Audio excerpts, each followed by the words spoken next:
We are online.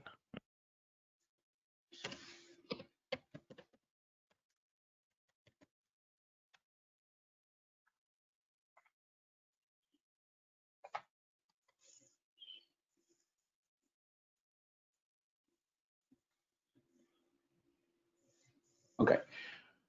Good morning, ladies and gentlemen, and thank you for joining us in our first webinar dedicated by the RES4Africa Foundation to South Africa. I am Roberto Vigotti. I am the Senior Secretary General of this foundation. We have been active since 2012.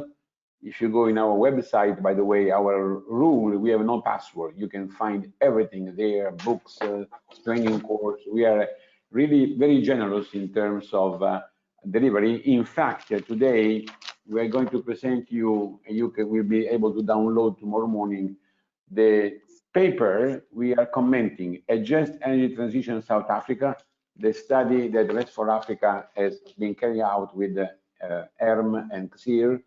And I assure you, the quality of the paper is excellent, even though you are really aware the topic is very delicate, and we are embarking with all your help. And today is very important you tell us how to improve it and what is the way forward.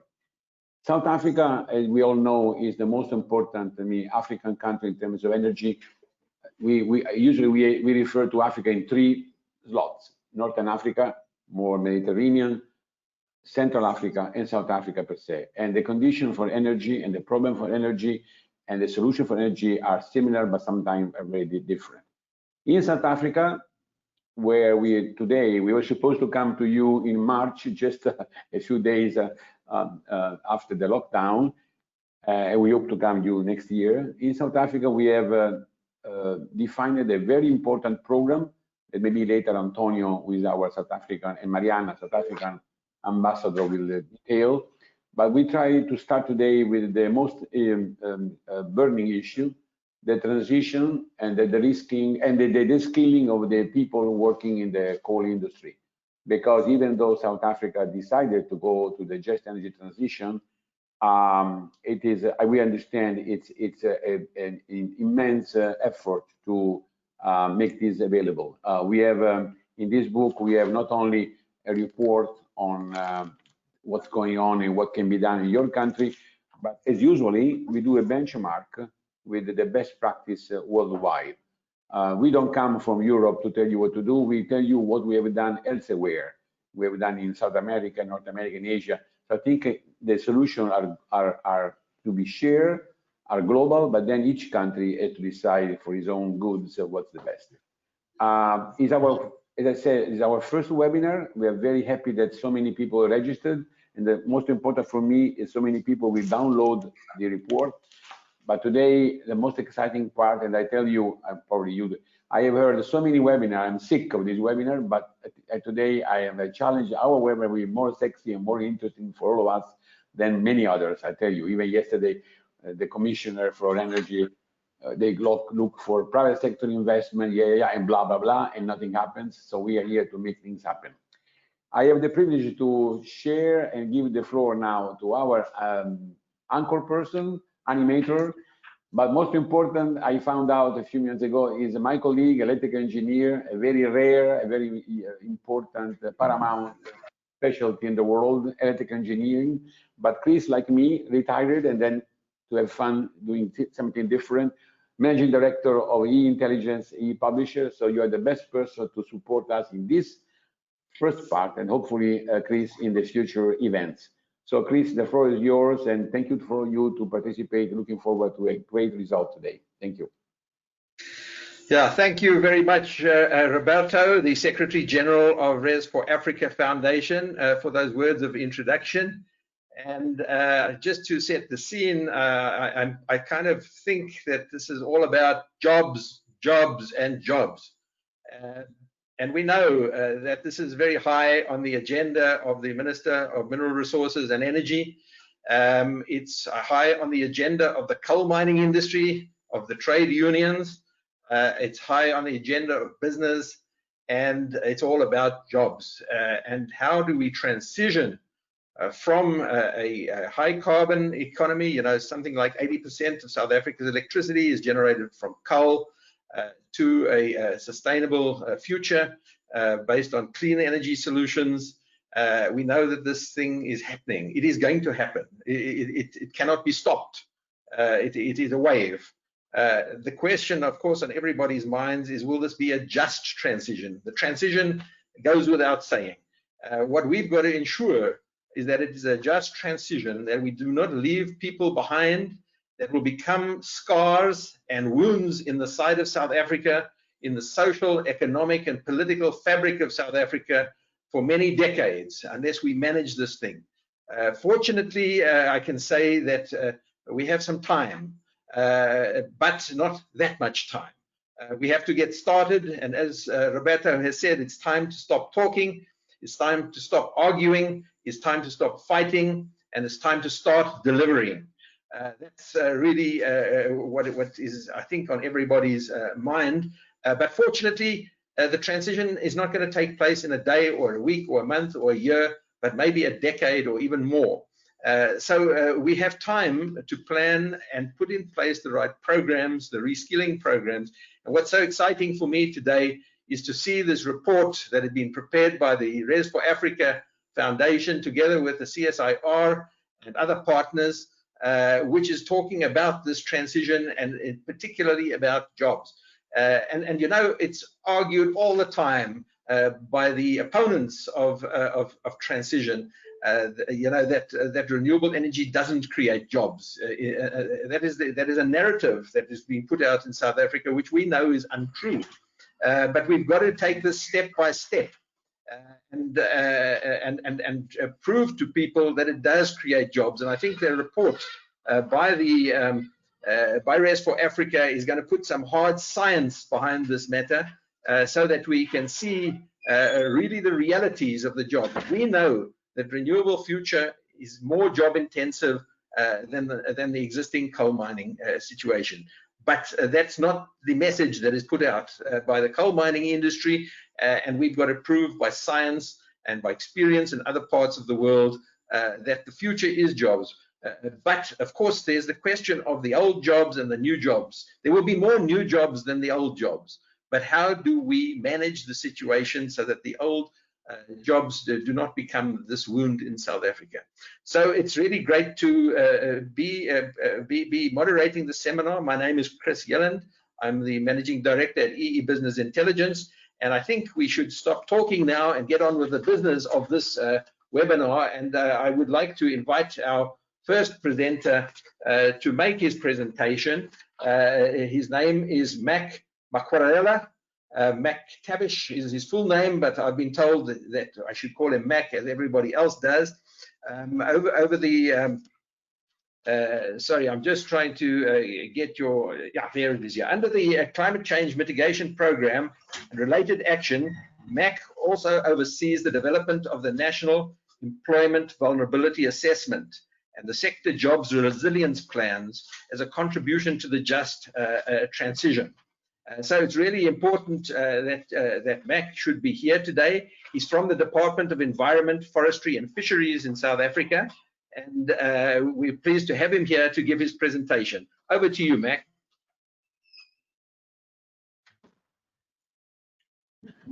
Thank you, Chris, and good morning, colleagues.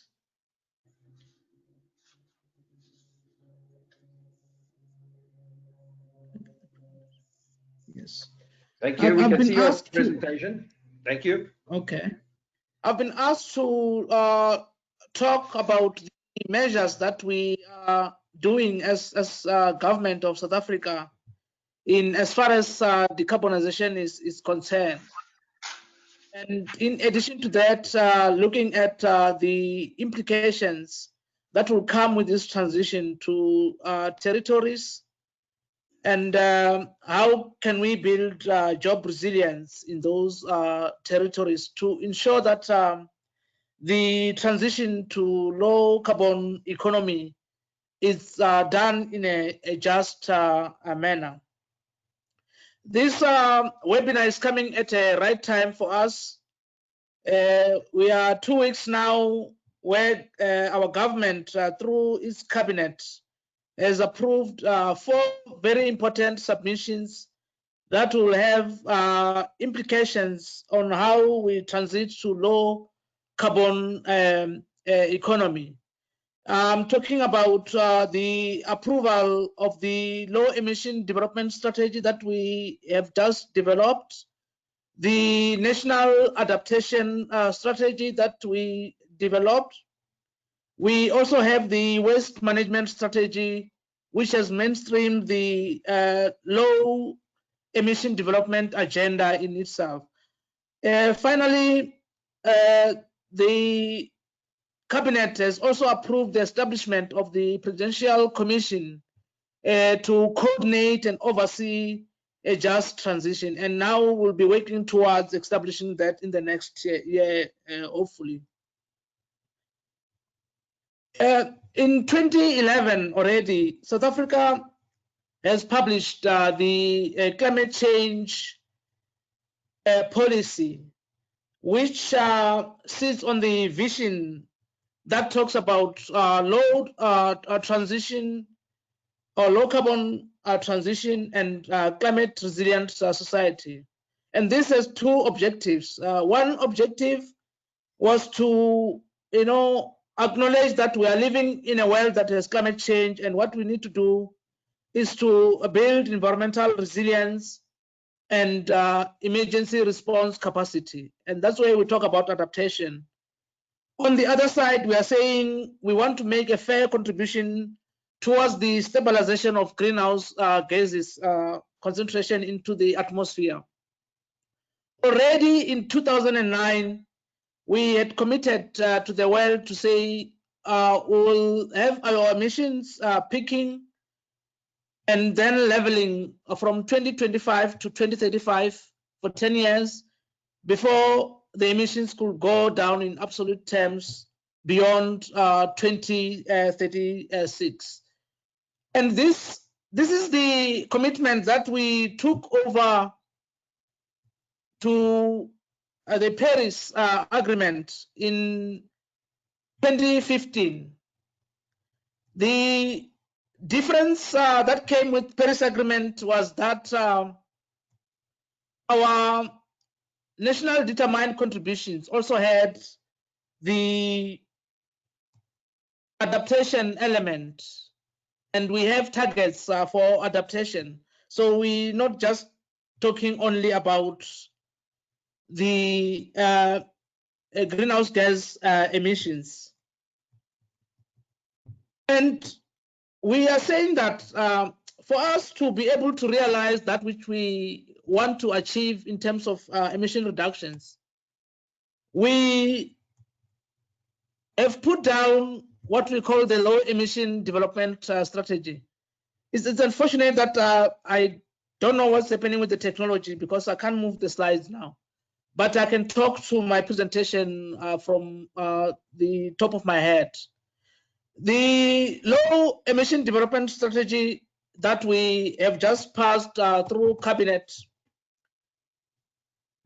has anchored a number of measures from various sectors that are a problem when it comes to emissions to us. We're talking about the energy, where we're talking about the integrated resource plan, for example, as an instrument to arrest those emissions, the green transport strategy for the transport sector.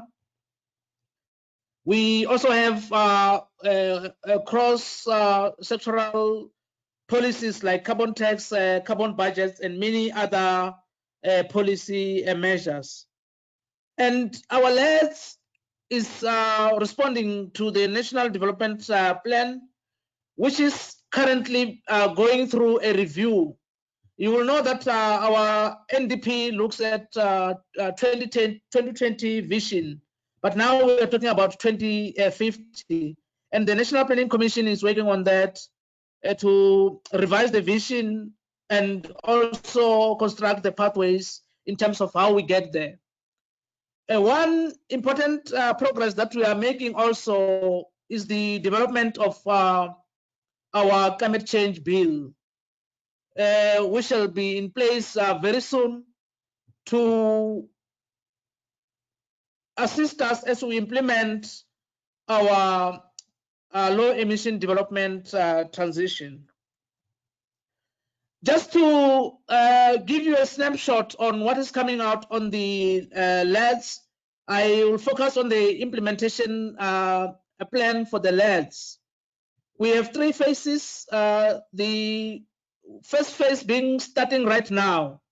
And that phase, we are saying that sectors need to develop long-term plans to avoid lock-ins to emission-intensive infrastructure. Then the second phase is more about now we start to implement and put down investments pathways. The phase 3 will be about the rollout. When we do the rollout, we will be refining strategies as required to account for changes that will come with the technologies, society, and markets. And we believe that as we're doing that, we need to make sure that the implementation of this strategy is done in a just manner. And the commission that has just been passed through cabinet will play a major role in coordinating that just transition, as I indicated earlier. And I've talked about the National Planning Commission process. Once this is concluded, it will warrant that we go revisit our emission development strategy so that our pathways are aligned to this long-term vision that will come by. But parallel to that, as we anticipate the negative impacts on jobs, we have initiated a study to look at the National Employment Vulnerability Assessment and the sector job resilience plans. And these are the 5 sectors that are coming up as vulnerable, coal being one of those. The next slide that comes just give us a picture in terms of saying we are not just looking at coal workers, but also the workers that will be impacted downstream. The slide on the right is more about showing the impacts on workers, where we are saying if we don't manage this, since already we have very few women in these jobs, the jobs for women will further be diminished. There's also an issue about profiling of workers, where we are saying the majority of people who are in this area are not well skilled as compared to others in other sectors. The same applies to the level of their education. They have very low levels of education, so that might make it very difficult to move them to other sectors that are coming up. The contrary exists when it comes to salaries. People in this space are highly paid as compared to other sectors. Most of them are earning almost double the salaries of their counterparts in other sectors. The slide on the bottom is just showing the localities to say these are very small territories, small towns that have built their economy around the coal value chain. And if that coal is taken away, the livelihoods of those towns get impacted. So we need to come with strategies that are focused to respond to the challenges that are faced by these territories. And the strategies that are being proposed, one of them is to say, let's clarify the responsibilities in terms of how do we implement this. And the Presidential Commission is in a position to coordinate and oversee that, of course, working with those impacted territories. In this case, the locals in Mpumalanga regions that are impacted. The other strategy is to say let's diversify the economy. We also talking about strengthening the national system of innovation, particularly looking at social innovation, because here we're talking about entrepreneurship, so that our young people in those areas can take up these opportunities that are coming up as we diversify the economy.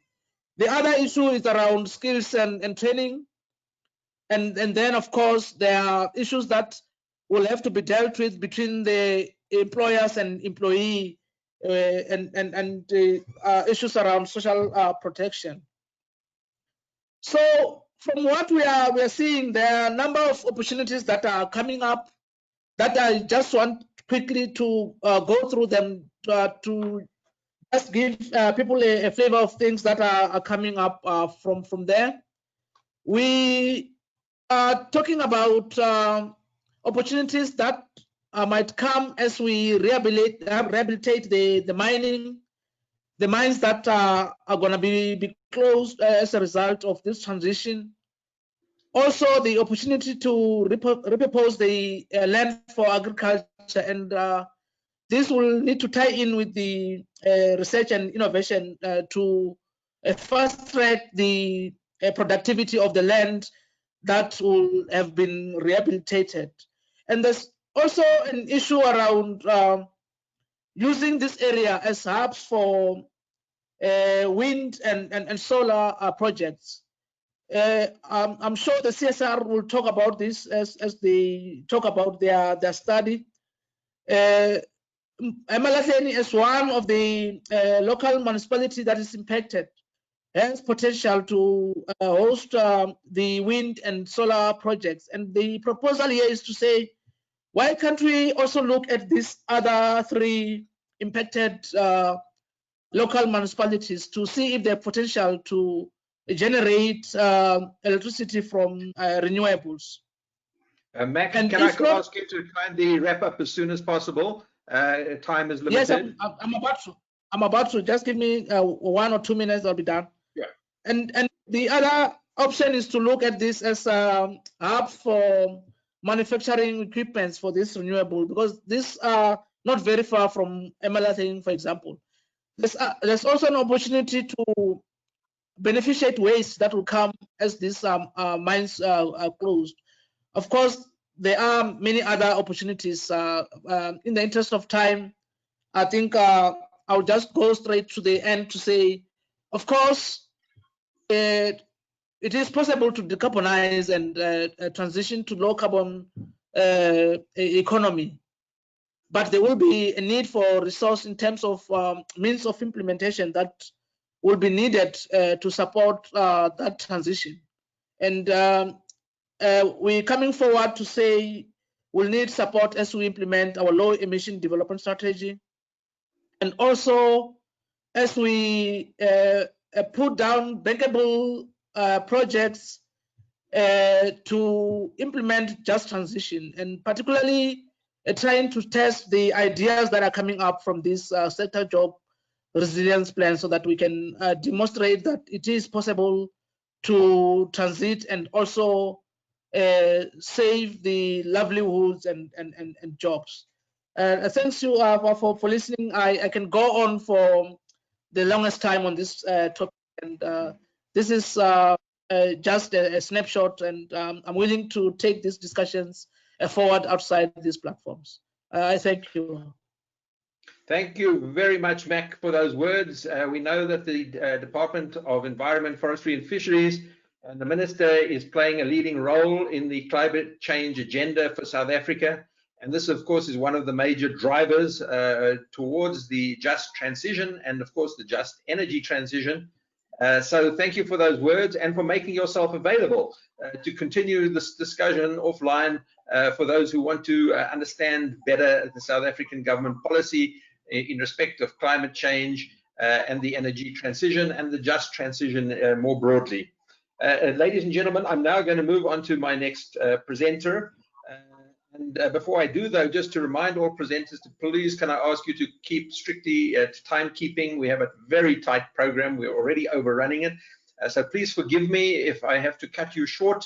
but you are on notice that you have 10 minutes to make your presentation, and I will have to keep it quite strict.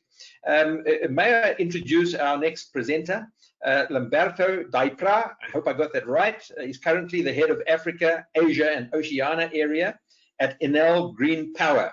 Lamberto has been working in the Enel Group since 1991, being involved in several sectors related to power generation business, both in the conventional and the renewable fields. Lamberto, we're looking forward to hearing what you have to say. Thank you. Thank you. Good day to all, and thank you for having me here. So today we're going to speak about the effects of this energy transition. So I think it's worth beginning with the basis of the matter and bring some views of the operators as we are. In the past years, we have been witnessing an incredible development of renewable energies. And today, the cheapest way of generating electricity and the fastest way to deploy generation of electricity. So the energy world is moving toward technologies that are way different from the one we used, just a few years ago. In particular, we are all aware that renewable energy technologies are playing a key role in this energy shift. And this entails the creation of new jobs that will require, of course, new skills. This is a worldwide phenomenon and is going to impact most countries. Just as a notice, we are experiencing this also in our company, in Enel. And it's a process that started several years ago that will lead us to shift from a coal or fossil fuel-based generation or a nuclear one to basically a renewable one. And this, of course, along with a gradual phase out of the old power plants, which are, reaching their end of life. So we consider we must accompany this transition as in the proper way, because we consider it unavoidable and relentless. The impact on South Africa, for instance, may be important. We all know that 90% of the electricity of the country is produced from coal, and more than 200,000 people are involved directly or indirectly in the mining sector. So the numbers are huge, and this transition can have, of course, an important impact on the socioeconomic development if not properly managed. But it's not only a South African problem; it's a problem which is we are having worldwide. So Chris pointed out immediately at the beginning of his introduction that this energy transition is inevitable, but it won't happen in the blink of an eye. It will take years, decades to take place. So we have time to get prepared for such an event. But of course, it's important to understand from now how the relocation or the reskilling of the workers will take place, especially towards other economic sectors that will have to be implemented. So despite this nice acronym as JET, Just Economy Transition, that stands for speed, we have some time. We have some time to get ready, but of course, we must start right away. We know that the keyword for development today is sustainability. Okay, and through the help of the United Nations Sustainable Development Goals as guideline for business strategy, we can really define most effective actions needed to sustain and carry out in the proper way this transition with the lowest impact as possible and the most benefit that comes from it. The Sustainable Development Goals may create an international common basis for objective for a new level of cooperation. It's a new way of working and doing things. We have to consider this as a great opportunity to do things in the right way, and take, finally the right steps toward a real sustainable development. But the main challenge at the heart of the energy transition, I would say at the heart of the energy sector, remains the need for massive investments in new energy infrastructures. So once again, we need enabling environments for investments by implementing, of course, appropriate regulatory framework. We need stronger policy commitments from governments that can lead to a bold involvement of the private sector. By the way, South Africa has a great experience to this regard and can teach a lot to other countries. An important point concerning operators is that as countries gradually integrate renewable energies in their energy systems, the reskilling framework is to be implemented. And this must, of course, be assisted by supportive educational resources. There's the need to invest in skills, reskilling, and new infrastructures.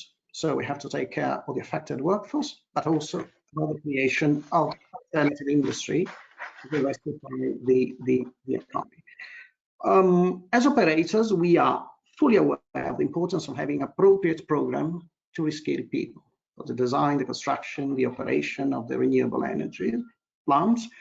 Of course, as they become more and more relevant in the energy mix of the countries, we must and can contribute to this very specific reskilling, this very technical reskilling. Of course, following the steps of our current technical formation activities, or taking advantage of important associations we belong to. Just to mention and thank again RES4Africa Foundation hosting us here today. All this, of course, must lead to a wider knowledge sharing and capacity building, which is a pillar for any development, not for the sustainable development, but for any kind of development.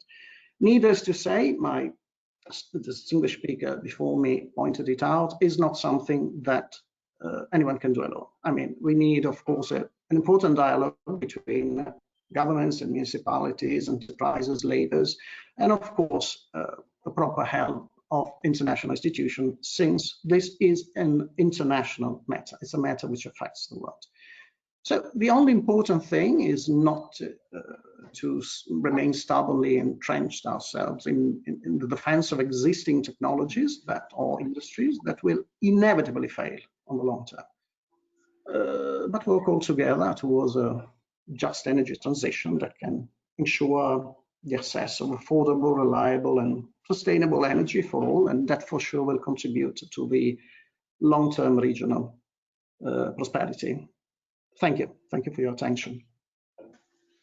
Thank you very much, Roberto, for those words. And that leads us in to the next presenter, who I'd like to introduce. Mandy Rambaras, is Eskom's Climate Change and Sustainable Development Manager. She also heads up Eskom's Just Energy Transition Project Office, overseeing the development of the utility's Just Energy Transition vision and strategy. She has over 20 years experience in the energy sector. Mandy, it gives me great encouragement to see the new CEO of Eskom taking this just transition to heart, establishing a new Just Energy Transition Office, which has never existed before, and gives an indication that the message is getting through, and that it is clear that we have to embark on this transition in order to secure electricity supply, number one, to secure jobs, number two, to meet our carbon reduction commitments, number three, and to remain competitive in a global world and part of the global world, where we are seen as part of the solution and not as part of the problem. So really, it's a pleasure to have you here to give us your insights in the Just Energy Transition and the work that you're doing at Eskom. Thank you. Thank you very much, Chris, and thank you very much to RES4Africa for inviting me to talk about this. I'm very excited to share what we're busy with and the help and the collaboration we need. And I think Chris actually just gave my presentation. He highlighted exactly the kinds of things we need to look at. So if you can move to the next slide, please. In the next slide, it's basically something that all of us on this call are very aware of, and that is that domestic and international investors are divesting from fossil fuels, and there's increasing investments or financing available for renewable energy. I think this slide just shows that it's not just international banks and not just banks only, but insurers and reinsurers, but also our local banks have taken a stance to say we're not going to be funding any more greenfields coal, and now is the time to invest in renewables. So it's a no-brainer, really. The business case is extremely clear. If we can move to the next slide, So I think, in juxtaposition to this is the fact that we are currently decommissioning or shutting down a number of power stations. The dates that you see here on the slides, on the left-hand side are the names of our different power stations. Many of you on the call or participants are aware of units being shut down already at Hendrina, Komati, and Ikrutvlei that you see at the bottom of the slide. And what this shows basically is that as time progresses, we will be shutting down a number of power stations. So how do we manage that? Not just the electricity provision, ensuring there's a stable supply, but also how do we manage the socioeconomic impacts that come with that? Our economy was built on coal, and it's not something we're ignoring, but something to say, where's the opportunity to change the mindsets and change the picture going forward? So what we're trying to do through our Just Energy Transition strategy is to cushion the socioeconomic shocks. The transition is happening. Chris said it at the beginning. You can't deny this, it's inevitable. The transition is happening, but how do we make sure that this is just? And I think what we're trying to say in this Just Energy Transition shift is that we are shifting towards a low carbon energy system, but without this shift being disruptive to socioeconomic development in our country. We know how crucial that is. So all the slide says is that it's not just a one-dimensional thing. We have to look at environmental sustainability, provide for economic growth, and making sure we're promoting socioeconomic growth. You can move on to the next slide. And just to show that this is not something that is, pulled out of the air, or it's something that's in international policy and regulation only, but very much entrenched in a number of pieces of legislation. Mac spoke quite extensively to what the DEF is doing, environmental affairs, and I'm so pleased that the P4CCC has been established, the presidential committee, where we can have a single house now to take up the just transition discussion. But it also finds its place in a number of other pieces of legislation in the country at the moment. The National Planning Commission set out the Vision 2030, which talks very clearly about a just transition. If we can move on to the next slide. So, there's a number of challenges that Eskom faces currently. Many of you on the call are very familiar with this. I don't have to go through it. But to say that the just energy transition is not an add-on, it's not something that we, again, sucking out of our thumbs, but it presents many unique opportunities to deal with current challenges. We always say that we have a number of crises at Eskom. Which one would you like us to solve first? But through a just energy transition opportunity, there's a number of boxes you can tick. Increasing debt burden, as you all know. So there are potentials for raising green financing for renewable projects. There's a potential when you talk to lenders, when you talk to funders, and they understand that you have a just transition or you have a transition plan, they're very pleased to talk to you about funding. So I think you cannot get away from that kind of let's move towards a low carbon future. We are the largest emitter of greenhouse gases in the country.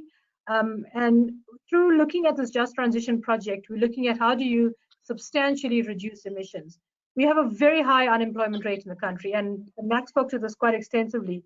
We have the potential to create local manufacture, create jobs through this Just Transition program for the country, not just from Eskom's perspective, but for the country. And I think what Stanley is going to present later talks very much to how do we build on the skills, build on local manufacture and create jobs. I've just spoken to many of our power stations reaching the end of life, and then capex and opex for coal. The environmental regulations that you have to meet through for coal-fired power at the moment. There's just no logical reason why you would continue to invest in fossil fuels. So when you have a business case for a reduction in coal power, replacing it with cheaper, cleaner options, their business case for that, like I said, is very clear. But again, we have to be extremely responsible in terms of socioeconomic development and skills going forward. Can we move to the next slide, please? So in the next slide, I just talk about the just energy transition being able to contribute to several of the Eskom challenges. And our chief executive speaks to these 5 challenges: operational stability, improved income statement, strong balance sheet, divisionalization of Eskom, and high performance culture. And what we're doing with the Just Energy Transition strategy is to make sure that it's ingrained in each of this. It's not a standalone, it's not something on the side. Those of us in the sustainable development field used to always complain about being on the side. Our just energy transition strategy is in line with the broader Eskom strategy, and we feel it's an iterative enabling environment for both these, for the strategy to enable these things, these 5 priorities, as well as these 5 priorities being able to enable our just energy transition strategy. Can we go to the next slide, please?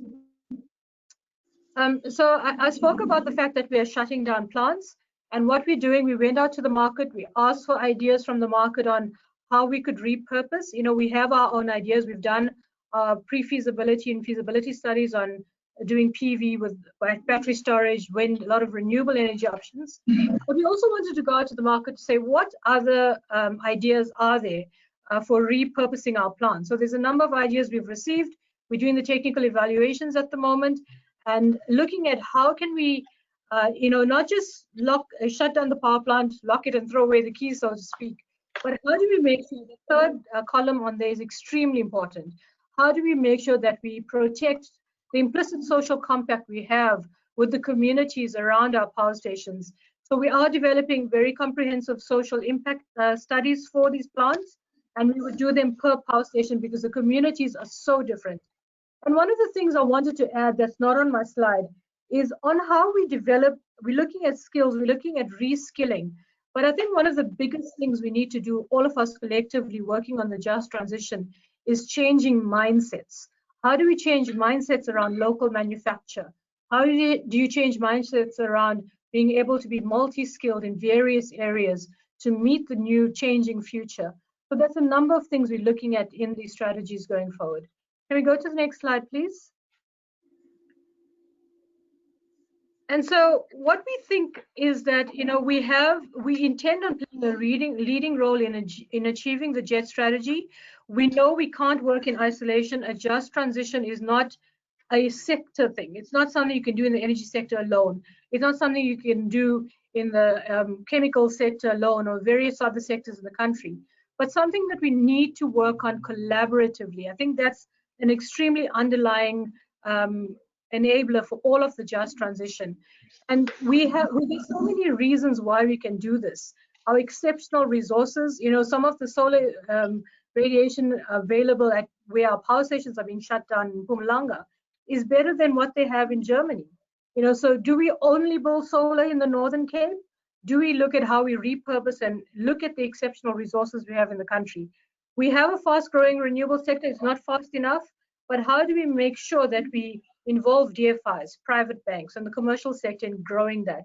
And like I've already said, a lot of times we have an aging coal fleet. Our coal fleet supports a number of communities that are completely dependent. And how do we make sure that this transition is responsible and just, as we keep saying? Can we go on to the next slide, please? Please, can you start wrapping up, Mandy? Sure. And so this is my second to last slide. So in terms of the socioeconomic impact studies that I mentioned, these are the various factors we're looking at, which all of you are familiar with, and I'm sure will come up in the CSIR framework to look at, very importantly, employment, at skills, at the community sustainability, but also not forgetting the environmental quality, access to natural resources, and a number of things that we have to deal with in a full impact study. Okay, next slide. And so we think, you know, from a just transition perspective, there's a number of socio-economic challenges at national level that we can meet. I've spoken to a number of these already, so I'm not going to go through the slide in detail, but just to say job creation, upskilling, the seminar that we're talking about today is a very, very important part of that. How do we contribute to reigniting local manufacturing in this country? And I think that is my last slide, Chris, so thank you very much for the opportunity and happy to get involved in the discussion later. Thank you. Thank you, Mandy, and congratulations to Eskom for taking up this important task. They play a leading role in the South African economy and the South African electricity supply industry. And without Eskom on board, this just energy transition will not happen. And a big takeout that I had from Mandy was the need for collaboration between different sectors, collaboration between the public and private sector, collaboration between international and local players. I'm really not a believer in this nationalistic, you know, South Africa first attitude that we sometimes see from certain parts of the world. But that there is that we live in a global village where we all need to work together, share experiences, and it's not about dominating, but about sharing in the public interest. So I'd now want to move to our next presenter, which is Xavier Garcia Casals. I hope I've pronounced your name right, Xavier. He's the senior expert on energy transition at the policy unit from IRENA's Knowledge, Policy and Finance Center. IRENA, you must know, is the International Renewable Energy Association. So over the last 30 years, Xavier has been working on the technical, economic, policy and social dimensions of the energy transition. The current focus of Xavier's activity is on measuring the socio-economic implications of transition roadmaps and scenarios, and on exploring the requirements for the structures needed to enable and support this transition. So I can't think of a better person that could address us right now on this transition, bring to us this international experience that we are hungry for. Thank you, Xavier, over to you. Thanks. Good morning. Happy to be sharing with you this conversation.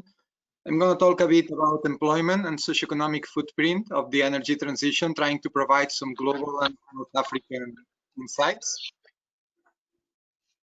First, I would like to give an overview of the activity in IRENA regarding the socioeconomics of renewables, because we have different working lines. We work in monitoring renewable energy employment since 2011, and every year we have an update of the jobs in renewables and how they are distributed across the world. We work in policies needed for supporting the transition, and specifically for auctions, which has been a very important policy element for supporting the deployment of renewables, and which has been changing significantly from a first price minimization goal in the past to the current situation where they are going beyond prices and trying to use the many designed elements within auctions to support just and inclusive transitions. We have another working line that addresses directly the power market organizational structures, being aware that the structures we inherited from the past are from the fossil fuel era, and they are just not suited for renewable energy systems. So we need to transition also in these organizational structures. And here is, for example, where we see that auctions or other long-term procurement mechanisms, they are not something temporal that it's going to stay with us, but are going to be one of the main pillars of organizational structure based for renewables. So they are going to be here to stay. Well, I still wanted to comment a few lines more, but it seems the slide changed. We can go, okay. So we have also issues about value chain and skills, about gender elements on renewables, and the socioeconomic footprint analysis, which basically looks at the future and tries to get insights on what would be the socioeconomic impacts of trying to deploy different transition roadmaps so that we can inform policies to reach the end that we would like to reach. One element that it's important to have in mind when addressing those analyses, it's the slides, they are not changing. Okay, thanks. So it's the systemic nature of the transition we are facing. So there are several layers. They cannot be addressed individually because they have very strong interlinks between them. It's not enough just coupling the power and the energy system, although it has very important interactions between them. The economy, it's an outer layer that has also very important feedbacks, but it needs to go beyond to society and to Earth. And it is in these outer layers, in the economy, in society, in the Earth, it's where most of the just and fair transition elements reside. So if we want to gain insights and inform policies to have the right kind of transition in place, we need to manage this systemic interaction between different components. The fairness and justice elements of the transition, they are really not just a fashionable optional component to have there, but they are cornerstone for realizing the kind of transition we need. So for triggering the kind of collaborative effort that we need to materialize this kind of transition.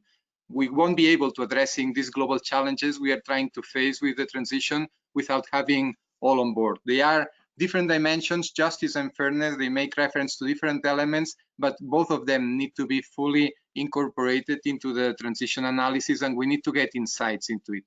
So what we do when we analyze the, can I move to the next slide, please?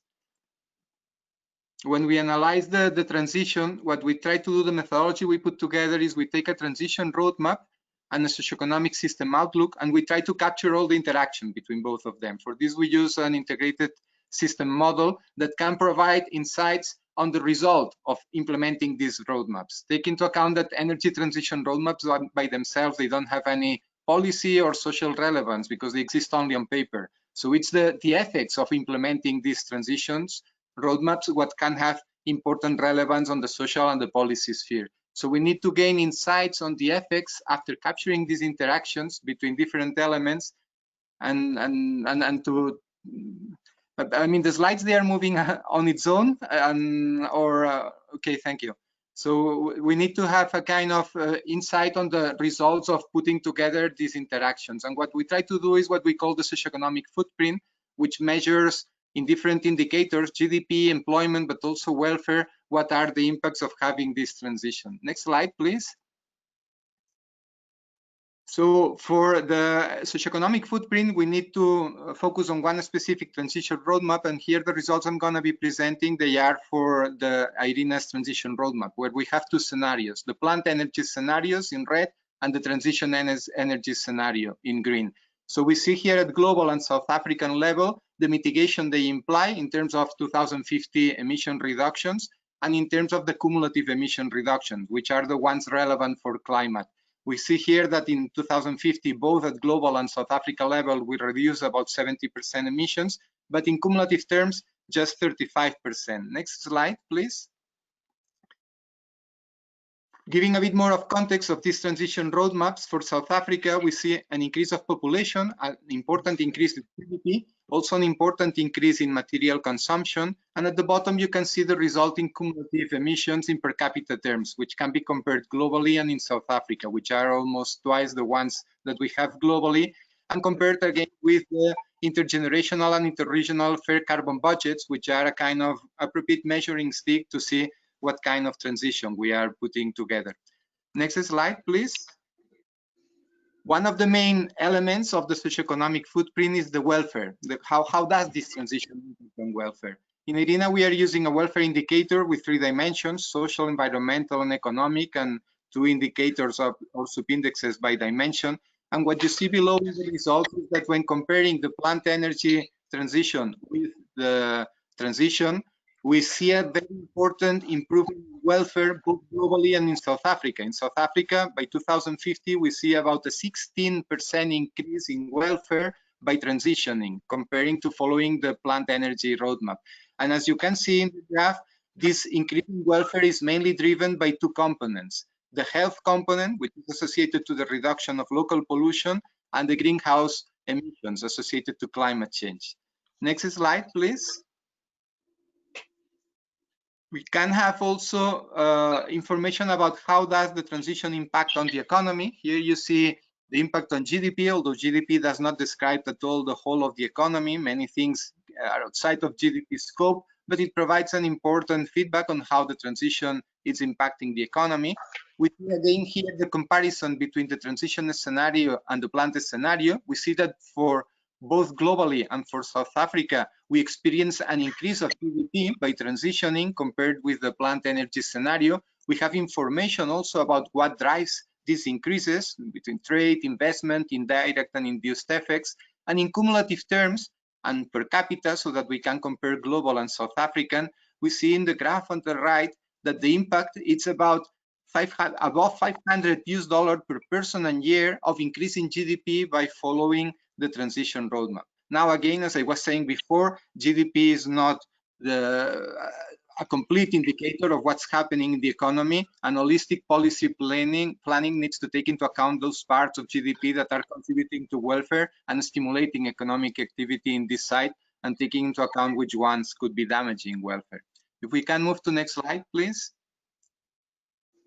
In terms of jobs, we analyze the different layers of jobs. We see job impacts in the whole of the economy, job impacts in the energy sector, and job impacts in renewables.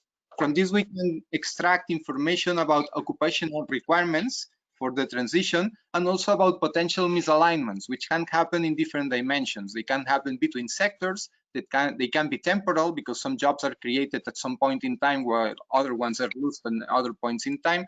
They can be spatial because jobs are not being created in the same place as the ones that disappear, and they can be educational because the skills can be different. So it's important to have insights on these misalignments to inform policies to support the transition. Next slide, please. If we go at the economy-wide employment, we see again that transitioning, as happened with GDP, leads to a higher overall economy jobs, both globally and for South Africa. It's not the same in all the parts of the world, but for these two groupings that we are analyzing, it is there is a positive impact. In per capita terms, it's a bit bigger, the increase of jobs that we see in the whole economy for the global average than for South Africa, but we have a positive impact in the whole economy. Next slide, please. If we look at Can you start wrapping up, please, Xavier? Thank you. Yes, welcome. 1 minute. The energy sector, if we look at it, we see that the energy sector is going to be having a very important increase in jobs, reaching almost 100 million by 2050, despite the decrease of jobs in fossil fuels. And in the two graphs at the bottom, you see compared the global and South African situation with a clear decrease in fossil fuel jobs, but a much more bigger increase in transition-related jobs, which is renewables, energy efficiency, and energy flexibility. So the balance is positive in total, which does not take away completely the misalignment that we have in place. Next slide, please. In renewables, we have increase in jobs, both in South Africa and globally, and we have a breakdown of these jobs in segments of value chain and occupational requirements, which is what can inform the policies for the transition. Next slide. The misalignments I was trying to speak about before, they make reference to this fact that within the energy sector itself and the economy, we see that the increases of jobs in renewables are higher than in the energy sector, and in the energy sector are higher in the economy. So there are some subsectors within those that are losing jobs. And here is where we need to put the focus to address the just and fair transition components. Next slide. So the framework that we have for where this transition is developed has a huge influence on the results. Here I just focus on South Africa and the globe, but the results can be completely different for other structural realities, regionally and globally. And policies can be addressing both and need to be tailored to these structural realities, but also need to be aware that there is a huge room for positively impacting the transition by affecting the socioeconomic structure that we have underlying and interacting with the transition. Next slide. The policy framework that we need for supporting the transition needs to be holistic in the sense that needs to be speaking to each other. So there needs to be a proper lubrication of the whole of the policy engine, with development policies speaking properly, with integrating policies and with enabling policies, because that's the only way where we can potentiate the synergies and get the maximum benefits out of the transition. Next slide, please. And if you can please wrap up now, Xavier. That's thank it. you. Thanks for your attention. That's done. Thank you very much, Xavier. And it really impresses me the amount of detailed work that has already been done in the energy transition in South Africa. We see that in that presentation, a lot of detailed results that are coming through. And I can only hope that the people in government will in fact engage with IRENA to get the benefits of their knowledge and their studies, both locally and internationally, because I think they can add enormous value to South Africa. And we can also see the sweet spot that South Africa represents in an energy transition in the global context. We are certainly, I'm sure, can become a reference case for other developing countries which are heavily dependent on coal and are highly carbon intensive. So I think thank you for that work, Xavier, and the presentation. It's my pleasure now to introduce our next presenter, and I think this starts to get to the heart of the matter.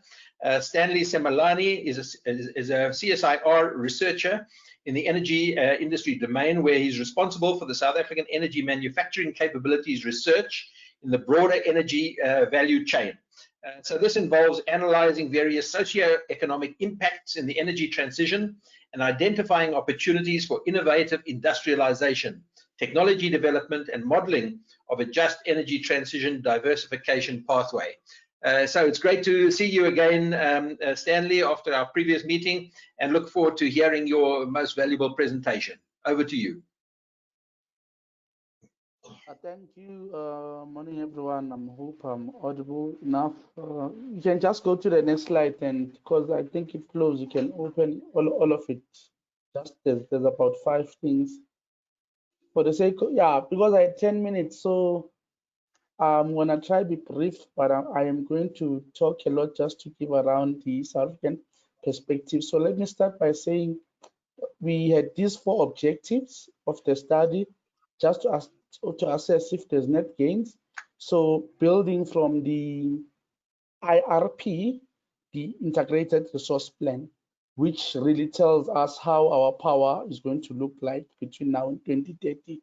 So that's the first point. So we looked what type of skills will then be required in relation to what the Integrated Resource Plan says or tells us it's going to deploy. Then we focused on 2 technologies, solar and wind, because those are the leading ones.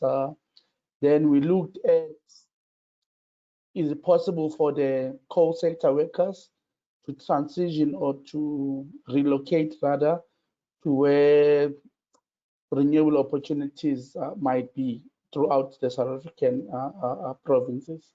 So from there, we build the framework in terms of what we find out in terms of what has to be done. Can go to the next slide. So yeah, I think it's important to mention that the coal sector in South Africa is the 3rd largest contributor in terms of our GDP. That's 1. 2, there is about 92,000 direct employment that is generated by the coal sector, around 170 indirect jobs. Then also we have this sector that contributes about 129 billion into our economy. Then we have a country that sits now, the last number I looked at was around 30.1 unemployment rate. So as we shut down or phase out coal, these are the socioeconomic impacts that the country would face. We're not saying renewables should replace coal jobs, but this is the reality of South Africa.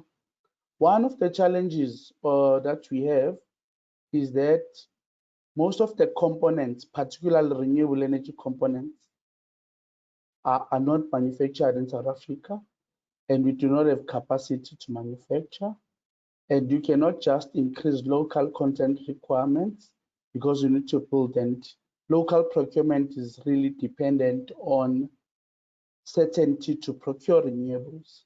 So if you look what has transpired in South Africa, we had a great program that is well recognized internationally that procured renewables, and we had to stop, and local plants that tried to set up some local manufacturing plants really could not sustain themselves because there were no orders for the components that they were trying to manufacture locally. So I'm just laying this as a foundation so that as I proceed, we have this as a background. Can go to the next slide. So yeah, the reason mainly there are 2 drivers. CO2, that's 1, and we know that coal is infinite in nature.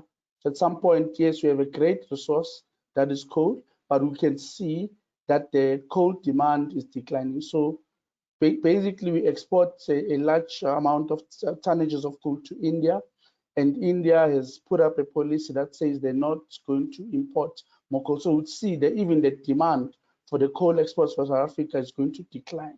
So that simply means that we need to start to diversify economy. This is just on average, the age of our coal power stations, it's around 42 years. So you see that the really old infrastructure, coal fleet, and that is the reason that is phasing out. Of course, South Africa has also ratified the Paris Agreement, so there is a need to reduce our carbon emissions. Can go to the next slide. That being said, this is I've took these numbers directly from. You can just go. There's a drop that I want to come in there. but this is get directly from the integrated resource plan. Thanks. What is important is you are losing about 11,000 megawatts of coal between now and 2030. But in terms of the integrated resource plan, if it is going to be implemented as it is, you lose about 5,700 of megawatts between now and 2024. And that has implications in terms of jobs, so in terms of how you plan, because that's what you need to think about. So that is just the context. Then you can go to the next slide. What we know is that we have what we call power corridors in the country. We call them the renewable energy development zones. Generally, they've been in your south western part, eastern area, southeast, if you like. So that's your Eastern Cape province, Northern Cape. That's where they've been. And if you look in terms of the great resource per square meter, either for per square meter, particularly for solar, the greatest resource, maybe one of the top 3 resources sits around the Northern Cape area. That would be RED 27 and RED 5 or so, that they sit around there. So that's the greatest resource. So, and most of our coal plants are sitting in this new proposed area, the phase 2-1, around RED 9. That's where they are, and the resource is not the greatest in that area. Both the wind, there are areas which create pockets of wind in the area, and areas with great resource of PV, but it's not the greatest relative to these other provinces where traditional renewables have been deployed in South Africa. So there's a cost premium that has to be paid to encourage then your project developers or IPPs to then to try to move to these areas that are not really great, because that will have an impact in terms of your levelized cost of electricity, in terms of how much you're going to sell per kilowatt hour of electricity. So that is a policy if we want to contribute to a just energy transition specifically. You can, so then South Africa can look to say, how do you make sure or create an incentive that will encourage project developers to move into these areas? One of the greatest advantage about these areas, or what you look at as we develop the power corridors, is the power infrastructure that is then used to evacuate the power that is generated. The Mpumalanga area generally is one of our coal regions. We have about 12 coal power stations there. In South Africa, we have about 15 of those. So there's an opportunity to use that infrastructure to transmit the power. You can go to the next slide. Proceed. Yeah, so basically we then try to quantify how many jobs will be created for both wind and solar PV. And we use the JD model, which is the Jobs and Economic Development Impact Model. So the model really originates from NREL in the United States. So that's what we used. And one of the biggest challenges that we have, we find that most of the jobs, and I'm going to show you the job numbers based on the integrated resource plan. The biggest challenge is that most of the jobs are during construction phase, and construction can happen for a certain period. It doesn't happen, so it's not like a coal value chain. And one of the questions, Chris, if you remember, that I was asked by a representative from our Ministry of Energy was, in a coal value chain, you have a coal power plant that will go along with a coal mine that supplies there. And if the life of the coal power station is 30 years, probably the mine will supply there for 30 years. Whereas in the renewables case scenario, you have the sun and the wind that really, in a way, displaces the need for coal mine. So those are the things that we really need to think about as we transition to say, yes, then what other things can we do then to try to optimize job opportunities that could be created by renewables? That's when policies like your local content could really come in. Although, as I mentioned earlier, it's dependent on what you're going to procure. But yeah, that's just the model It gives you direct, indirect jobs and induced. And on this report, we only focused on direct and indirect jobs. We didn't report on the induced jobs. You can go to the next slide. Yeah, so at high level, where I aggregated the numbers for construction, we're looking around 179,000 jobs between 2020 and 2030. We also had indirect around close to 200,000 jobs that we created. So these are the jobs that we ran on the JD model. The local content assumption, because when we run the model, we use some assumptions. The assumptions that we used come directly from the Minister of Trade and Industry, that is drives or is a custodian for our local content policy. So we didn't use any assumptions that we think of. We took what is currently the policy, and then these are the numbers that came out. Of course, those numbers can increase, but at this stage for this report, we used what is the local content requirement from the DTI, the Minister of Trade and Industry. Can go to the next slide. Can I ask you to start wrapping up now, please, Stanley? Okay, perfect. Yeah, so I hope the presentation will be said. So we also did the same for the O&M jobs. That is the operations and maintenance. So those are the jobs we realized between construction and O&M. Of course, the O&M will have less jobs. Next slide, please. So the only difference between the next two slides is just the technologies. So you see there are years, maybe that's one thing I can mention. There are years that are silent in terms of procurement. So if you look the integrated resource plan, you'd see that by 2024, there's no procurement at all. And these are the things that really policymakers need to think about if really you want to sustain the local production. So you see also around 2026 and 2027, there's no procurement in the integrated resource plan for solar PV. And that has an implication because if you want to build local manufacturing plants, you need to think about what they would be selling during those years. So you can go to the next slide. You can pass this as more or less the same information with wind. Different is the, yeah, maybe you'll see the type of skills that are required. Really, what I can say here is that these are technical skills. And the biggest question maybe you should ask or think about is, can you reskill a coal sector worker to participate in either wind or solar PV? Can proceed. Just proceed. It's more or less the same. So yeah, but what is critically important yet to mention is you'd see semi and low skills are generally during construction and operations. And if you look the first two columns, if you like, you'd see business development and design really requires a high skills. So you have to plan if you want to procure and your energy system is going to transition until 2050. They need to plan and make sure that you start developing this type of skills that are required domestically. Next slide, please. Yeah, one of the things, so that's where on your left, that's where our coal power stations are located. The yellow dots, that's where the independent power producers are located. So that's where projects are. And there is a worry to have what we call ghost towns.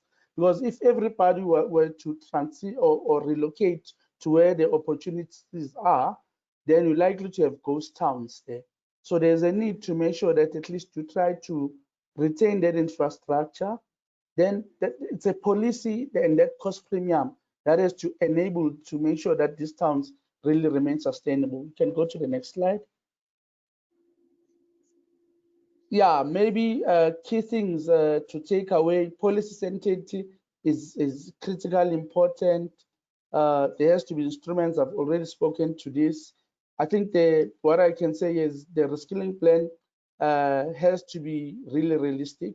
We can repurpose some of this infrastructure which Eskom already spoke about. Go to the next slide, please. If I can please ask you to come to an end now, Stanley. Time is running on now. Yeah, maybe I will stop here and say,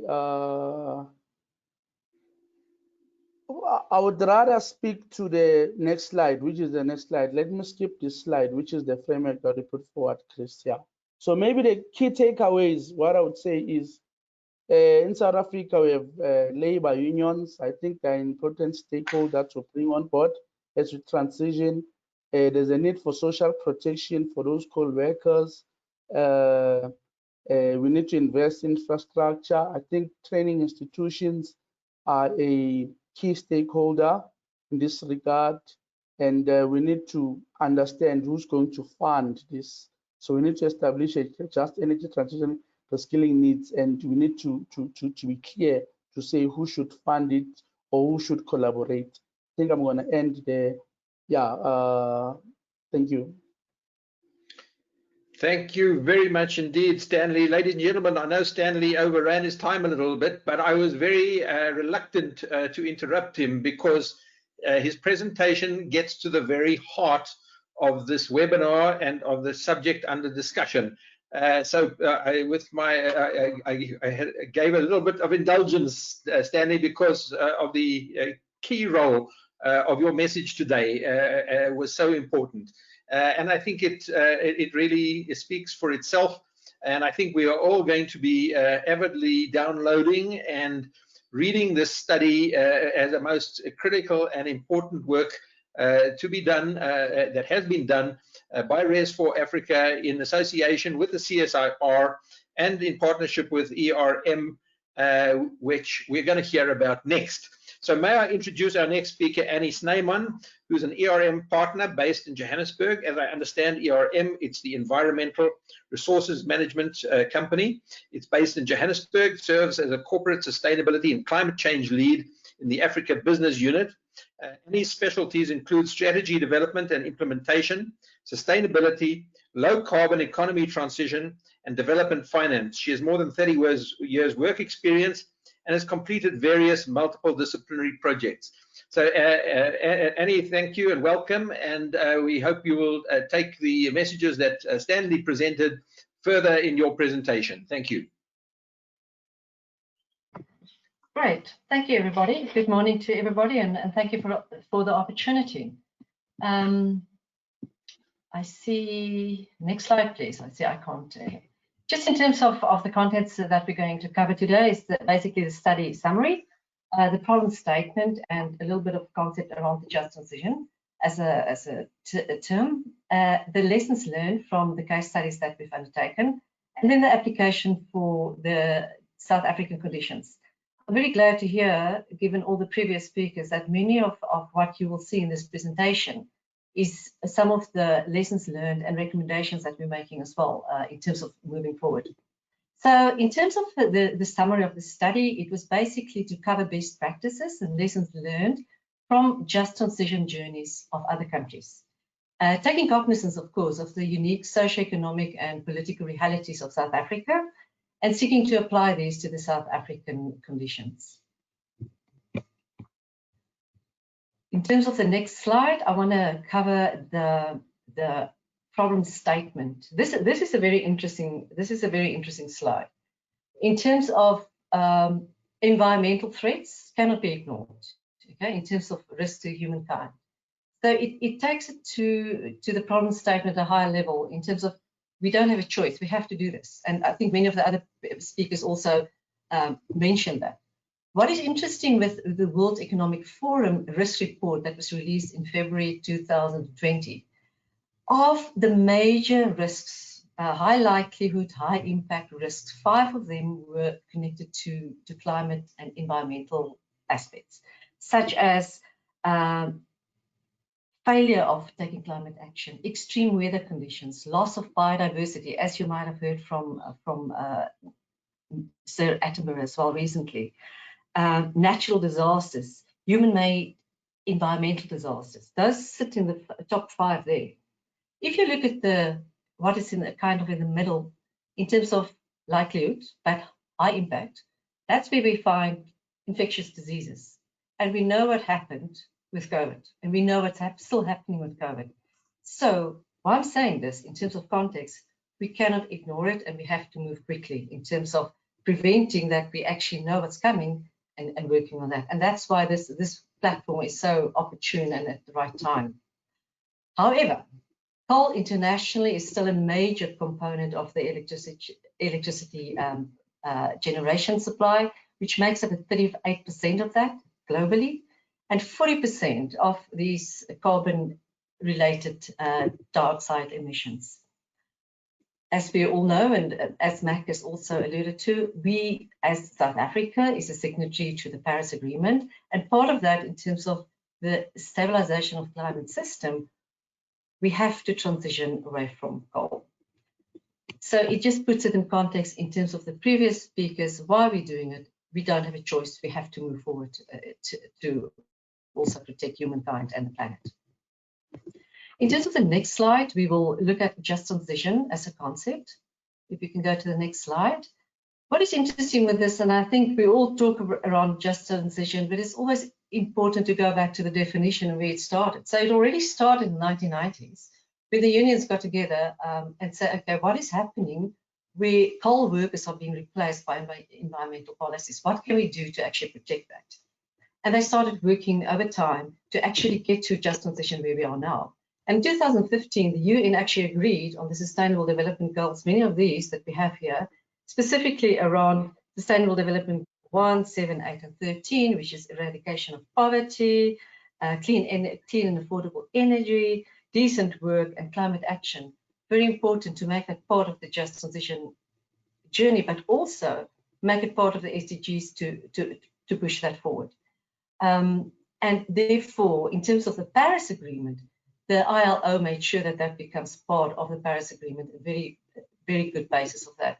So just transition is a bridge, and this to me is a really beautiful, beautiful definition. It's a bridge to where we are today, to a future where all jobs are green and decent, poverty is eradicated, and communities are thriving and resilient. And I think that is what we're trying to achieve here.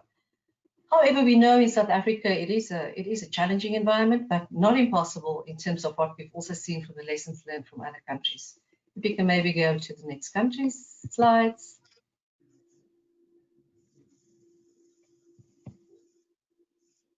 Okay. Alrighty. What we have done there is that there were quite a number of lessons learned, because we looked at Germany, India, Poland, Romania, and the US. Quite different countries in terms of socioeconomic profiles and their challenges, and also where they are in the whole just transition journey. So, but what came out of all of those, and this is what is really applicable to South Africa, and I think many of the agencies, the current recommendations, the actions being taken, it's heartening to know that South Africa is actually kind of taking all this together, and the lessons learned that we see here, we're doing something about it, and that is a big positive during this time. So if I can maybe, unfortunately, the numbers slide, if we can just go to the numbers, but strong leadership plays a key role in the just transition journey. And it's not just from government, it's all the partners work together to make sure, you can just go back to the previous slide, to make sure that all the leadership in terms of the country, whether it's political, whether it's government, whether it's business, make sure that we work together. Can we just go? Yeah, there we are. Thanks a lot. Thanks. Many of the other speakers also alluded to this, comprehensive and proactive transition planning, working across the various stakeholders, because that's a big thing. The number of stakeholders involved here are numerous. It's different ministries, it's different businesses, it's different mining houses, it's different state-owned entities, it's NGOs, it's communities.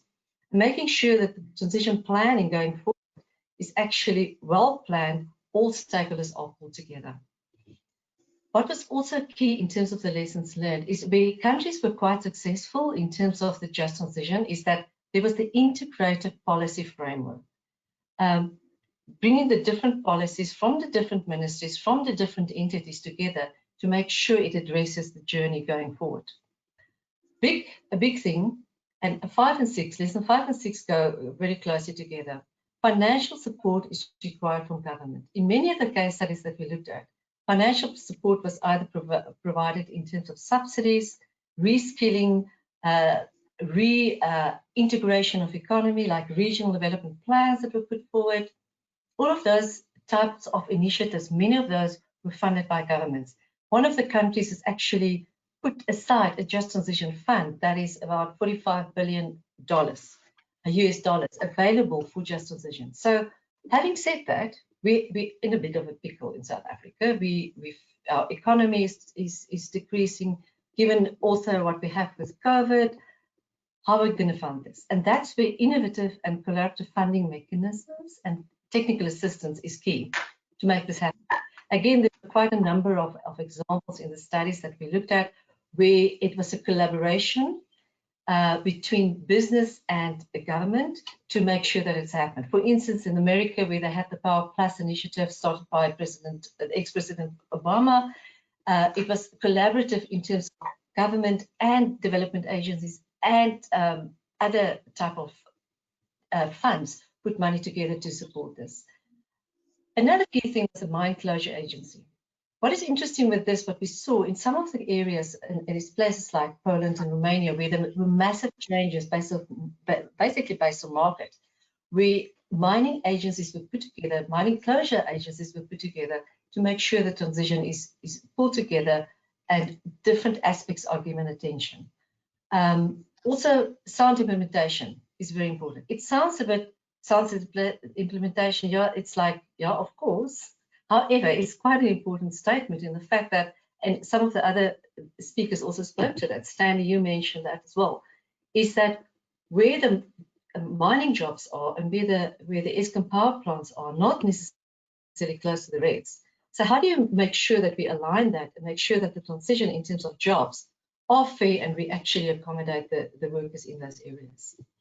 Then obviously reskilling, very important, but not reskilling only in terms of workers. What we have found, it's also community members in terms of capitalizing on alternative economies that are being created by renewable energy. And the last but not least is market dynamics. Market dynamics remain a key driver of successful transition. On the one hand, you might find mines are being mined out in any case. They're not economically viable, so they will be closing. What we also find, I mean, Eskom is on a path to close many of their power stations as with the resource plan, but there are also other dynamics in terms of the renewable energy space that make it very lucrative, and it's very opportune at this stage to create other economies around that. So very important to take this market dynamics and build on that. If we can maybe go to the next slide. I know I'm almost over time, so I'll be quick. It's basically, and if we can go to the next slide, I will speak around this on the next slide. So this is like the basics that we're coming to is that South Africa is in a unique situation if we compare it to other countries, especially developing countries, in terms of our socioeconomic landscape. We have to accept it, but we cannot stay away from the just transition because of that. Because we have seen that most vulnerable societies will be hugely impacted by climate change, so we have to address it. So what this basically says in terms of, it summarizes what I've just said in the lessons learned, but also it summarizes our key recommendations in the report, is that vision, planning, stakeholders, very important to make that happen. In terms of a clearly articulated vision, what we have said there's a recommendation. It's not just when do you move out of coal, it is also what is the vision about the affected people, the communities and workers, and how do we actually address that? The whole thing around planning, very important, pulling all of these different stakeholders together. Which entity will drive it? Again, South Africa has things in place. They have made the recommendation in terms of the coordinating commission. Fantastic, it can do that and pull all the different stakeholders together. A very important other part, and it's all part around the enablers, is ensure capacity to make sure that closure can happen properly. It's a massive task. I've worked in mining for a long time with closures, just mine closures, and how traumatic that is for many people. But if you do it right, you can actually get to the right answer. With all of these things, you need money. So the big thing is we have to cost what it's going to cost in terms of reskilling, the closures, all of that, and how are we going to put the funding together. And then the last thing that we have recommended in the report as well is around workforce. reskilling will have to happen. There are, again, many other entities, and I know there's a CETA presentation as well, whether it's the NSF, whether it's the CETAs, whether it's money that is in closure pots of the mines. How do we do the reskilling and make sure that we have reskilling hubs across the country? Thank you very much. That's me. Thank you very much, Annie, for that, taking us beyond the numbers into the implementation. Critical that we get beyond just the talk and into the delivery. And I think you really brought a practical aspect to the numbers that we can see from the studies. So thanks for those insights. And to take this matter now even further, I'm very pleased to introduce you to Mpho Mokopele, who is the Energy and Water CETA's acting CEO. And she's going to really now get down to the nuts and bolts of how one takes this to people, to skill them, reskill them, and prepare them for this transition, without which it just cannot happen. As we've seen from Stanley's presentation, the different skills that are required means that one has to really retrain people quite fundamentally. So Mpho's career spans more than 10 years in the public and private sectors. I wouldn't have thought that, Mpho, because you look so young, but you've got 10 years behind you already, so fantastic. She's been in this regulatory and planning environment. In 2016, she was appointed CFO of the Energy and Water CETA, and since 2018, she served as acting CEO for the organization. So it's great to see new young leaders coming forward and taking ownership for this transition, because you are the future. Over to you, Mpho. Thank you very much, Chris. And thank you to the other speakers. I've got 10 minutes, so I might not get to the bolts, but I'll talk to the nuts around skills development. This is a very important topic, I guess, and at the right time. When we look at South Africa and we talk skills development and we're talking just transition, we are talking just energy transition at a time where the realities of injustices when it comes to our social landscapes are real. COVID has highlighted those injustices, and the difficulty and the big task that lies ahead of us when we are saying a just energy transition during injustices that exist. We look at higher unemployment rate, we look at increased poverty, limited access to higher education, we've got limited participation in economic activities. And today I'm just going to touch on how do we bring this, how do we ensure that there is a just transition amidst injustices? And how do we not only transition justly, but we transform in the process of transitioning? And we've been talking a lot about the supply of the labor force, and I'm going to center my discussion around, in the 10 minutes, around demand, and I'm going to talk about supply, just high level, or when it comes to skills development.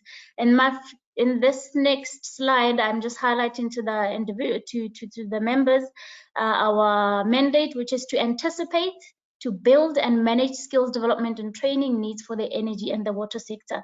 And this right now is aligned to our National Skills Development Plan, which talks to really ensuring that we've got a capable workforce that ensures our productivity in the workplace, and also to ensure that there's inclusive participation of South Africans in economic development.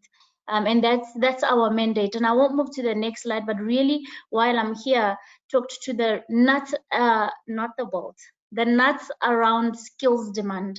We've seen a number of presentations now that talks to moving away from coal, yes, to renewable energy, and we are talking about reskilling the current workforce. But my burn this morning really is going beyond the current workforce. We might be saying a just transition and looking at the current labor force and say, how do we reskill them? How do we add on to what they currently have? But we are forgetting that our structures when it comes to higher education are centered around coal, and that we've got young people who are going to come from Mpumalanga areas, and they've got TVET colleges and university higher education structures that are designed around there, that if we don't transform those, there is no just in this transition. if we focus on the current labor force, there's not going to be a just transition. There's going to be a current response to the current challenge by looking at those who are currently employed. And my talk today is really to say, let's look beyond the current labor force, and let's say, how do we these slides are moving at a speed that is probably set to 10 minutes, and I'm not keeping up. I think I'll be able to move when I need to move. So my realist is, how do we ensure that as we are transitioning, the universities are transitioning, the TVET colleges in those communities are also transitioning. The lecturers in those areas are also transitioning. We've got government that has designed certain structures that we're responding to skills development. Let's not leave them behind. I think at the tail end of a just transition, we say is where no one is left behind. Taking employees along and leaving the higher education institution is not going to assist. We are leaving them behind. And this, I think we've seen it in a number of initiatives in South Africa, where we are moving along and we're creating short-term solutions to move along. But then 5 years later, we complain about the irrelevance of the TVET colleges. We talk about the irrelevance of the higher educational systems when it comes to the vocational training. So just in a high level, from our perspective, when we determine skills demand, which I think a number of speakers have spoken to, we look at, I've just brought forward the relevant ones for today. We look at obviously the NDP, we look at the SDGs, and specifically 8 that was talked to talk, I think 4 and 8, which talks to quality education, and 8 that talks to decent work and economic growth, to say, how do we capacitate our labor force to ensure that they've got access to decent work, and how do we ensure that we've got a capacitated individuals in South Africa who are going to contribute to economic growth, who are going to be creating employment themselves, who are going to creating solutions. And as we are reskilling and upskilling and skilling new entrants, we must have all these 3 in mind. So we look at the IRP 2019 right now and says, what are the future needs and how do we respond to those? We look at provincial strategies, which is very critical. One of the slides that was shown from CSIR is indicating that there is going to be migration in and out of the different provinces. And if we are not going to look at those provincial strategies, we might not respond correctly. If we are not going to touch in the TVET colleges that are sitting in those different provinces, we might become very irrelevant in our approach in trying to reskill the current workforce. Again, there was a mention to ghost towns, and I like the fact that Eskom highlighted repurposing some of these. And when we are determining demand, as we are planning as an authority, we say, what are Eskom's plans to repurpose some of these plans, and how do we bring in, how do we start developing skills so that in those areas where there's repurposing, we are able to ensure that there's capacity to serve those areas. Industry participation is key. Often in South Africa, because I'm going to say South Africa because we are tasked to submit annually to Parliament a critical skills list in the energy and the water sector. And often I sit with this list and I know it's not a true reflection of what South Africa needs, because even right now, the skills that CSIR is highlighting aren't there because employers aren't submitting those information for such critical planning. So we've got such, if industry participate at that level, we are able to say, the funds that we are receiving as a SETA, we allocating to just transition. Currently, it's not even reflecting in our skills needs. It becomes very difficult to even allocate funds there. The challenge that I've noted there, really timing of implementations of plan in provinces is affecting our ability to respond and inject skills at the right time. The coordinations of skills planning, which is my greatest burden. I know I'm an accountant, but when we look around the country, there is a high investment in skills development. Most companies are developing individuals, there's bursaries, there's learnerships, but we're not seeing much return in our country. We're not seeing the impact that our investment in skills development is having. From skills demand, I'll quickly move to supply, if it moves. I'm trying to press today, it's refusing. Once we have determined the demand, we focus on supply. From EWC's perspective, we say, what are the skills that are required, and how do we ensure that there's a supply? There's an issue with timing here, and I've heard a number of speakers saying we still have some time to work on this. The reality is that we might even have an issue with qualifications that are not available in South Africa, that are localized. And we still need to develop qualifications and ensure that the TVETs have such qualifications to respond to renewable energy skills, so that we capacitate individuals to respond to such. I know we have a number of years ago, through the Department of Higher Education, there was a South African Renewable Energy Technology Center, which is SARATech, which was launched to respond to some of these. And have we rolled it out countrywide? If we look at the renewable energy hotspots in our country, do we have capacity with TVET in those areas to respond to those? Do we have accredited qualification, or do we continue to rely highly on international qualifications that aren't locally accredited? I'm not saying let's not learn from international partners. We learn and we localize. And do we have adequate time to localize right now and ensure that as we are closing these plants, we've already localized qualifications and we've already trained people, and we have facilities in those TVET colleges to ensure that we roll out the reskilling. In our minds right now, how does reskilling look like? Is it South Africa that's going to be taking part in reskilling these individuals? Or are we going to set up an additional center over and above what South Africa has put in place, so that we are able to reskill? Skills development providers, this is where I talk to the TVETs, I talk to private partners. How do we work with TVETs and private partners to ensure that we are supplying South Africa with adequate skills to ensure that we are responding to renewable energy needs? And my last slide, sir, I hope I am sticking to time. I'm very, if it moves, if it moves, here, this is where I'm talking about reskilling and upskilling, and not only reskilling the current worker. How do we ensure that that young girl who was growing up in Mpumalanga, who had a dream of working in a coal mine, that their future is also sorted as we are putting this together? How do we ensure that we are sorting out their capacity with the training capacity in Mpumalanga, that they can dream again and find that there is provision of facilities for them to learn and be included, and so that become productive workers one day? How do we ensure that there's entrepreneurial opportunities that are going to be still available in those areas? I think we've talked about social impact, and just high level from EWC, we say we want to create a capable workforce today, and to ensure that there's sustainable tomorrow. And I think together we can do that from a skills development perspective. We can never have a productive country if we don't have the right capacity. Thank you very much. Thank you very much, Mpho, for that speech, that presentation that's brought some degree of passion and urgency into this matter, with a solid dose of reality needed to understand that we cannot do these things without starting where it all starts, education and training at levels that it's not good enough just to think you can transform an industry without paying a lot of attention to reskilling and repurposing and retraining of the trainers themselves. Because without training the trainers, we're not going to train the young people that will have to become the future of South Africa. And so it's been a great inspiration for me to listen to Mpho and her presentation today. Really a wonderful presentation. Thank you, Mpho.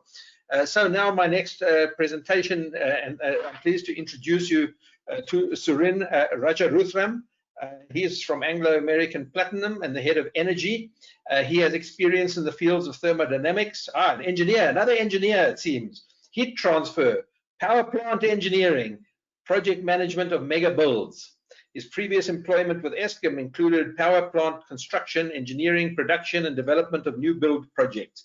He joined Anglo Platinum in 2008, and his current role as head of energy includes leading the business towards an energy efficient improvement and the much focused area for the development and implementation of its renewable energy program towards sustainable mining. So it's really interesting for me to see how mining is starting to talk about green mining, We're talking about the green economy, mining for the green economy, not old minerals like coal and gold, but new minerals like platinum, cobalt, nickel, vanadium, and other green minerals that are going to prepare South Africa for the green economy. So it's going to be really interesting to hear what Suren has to say. Over to you, Suren.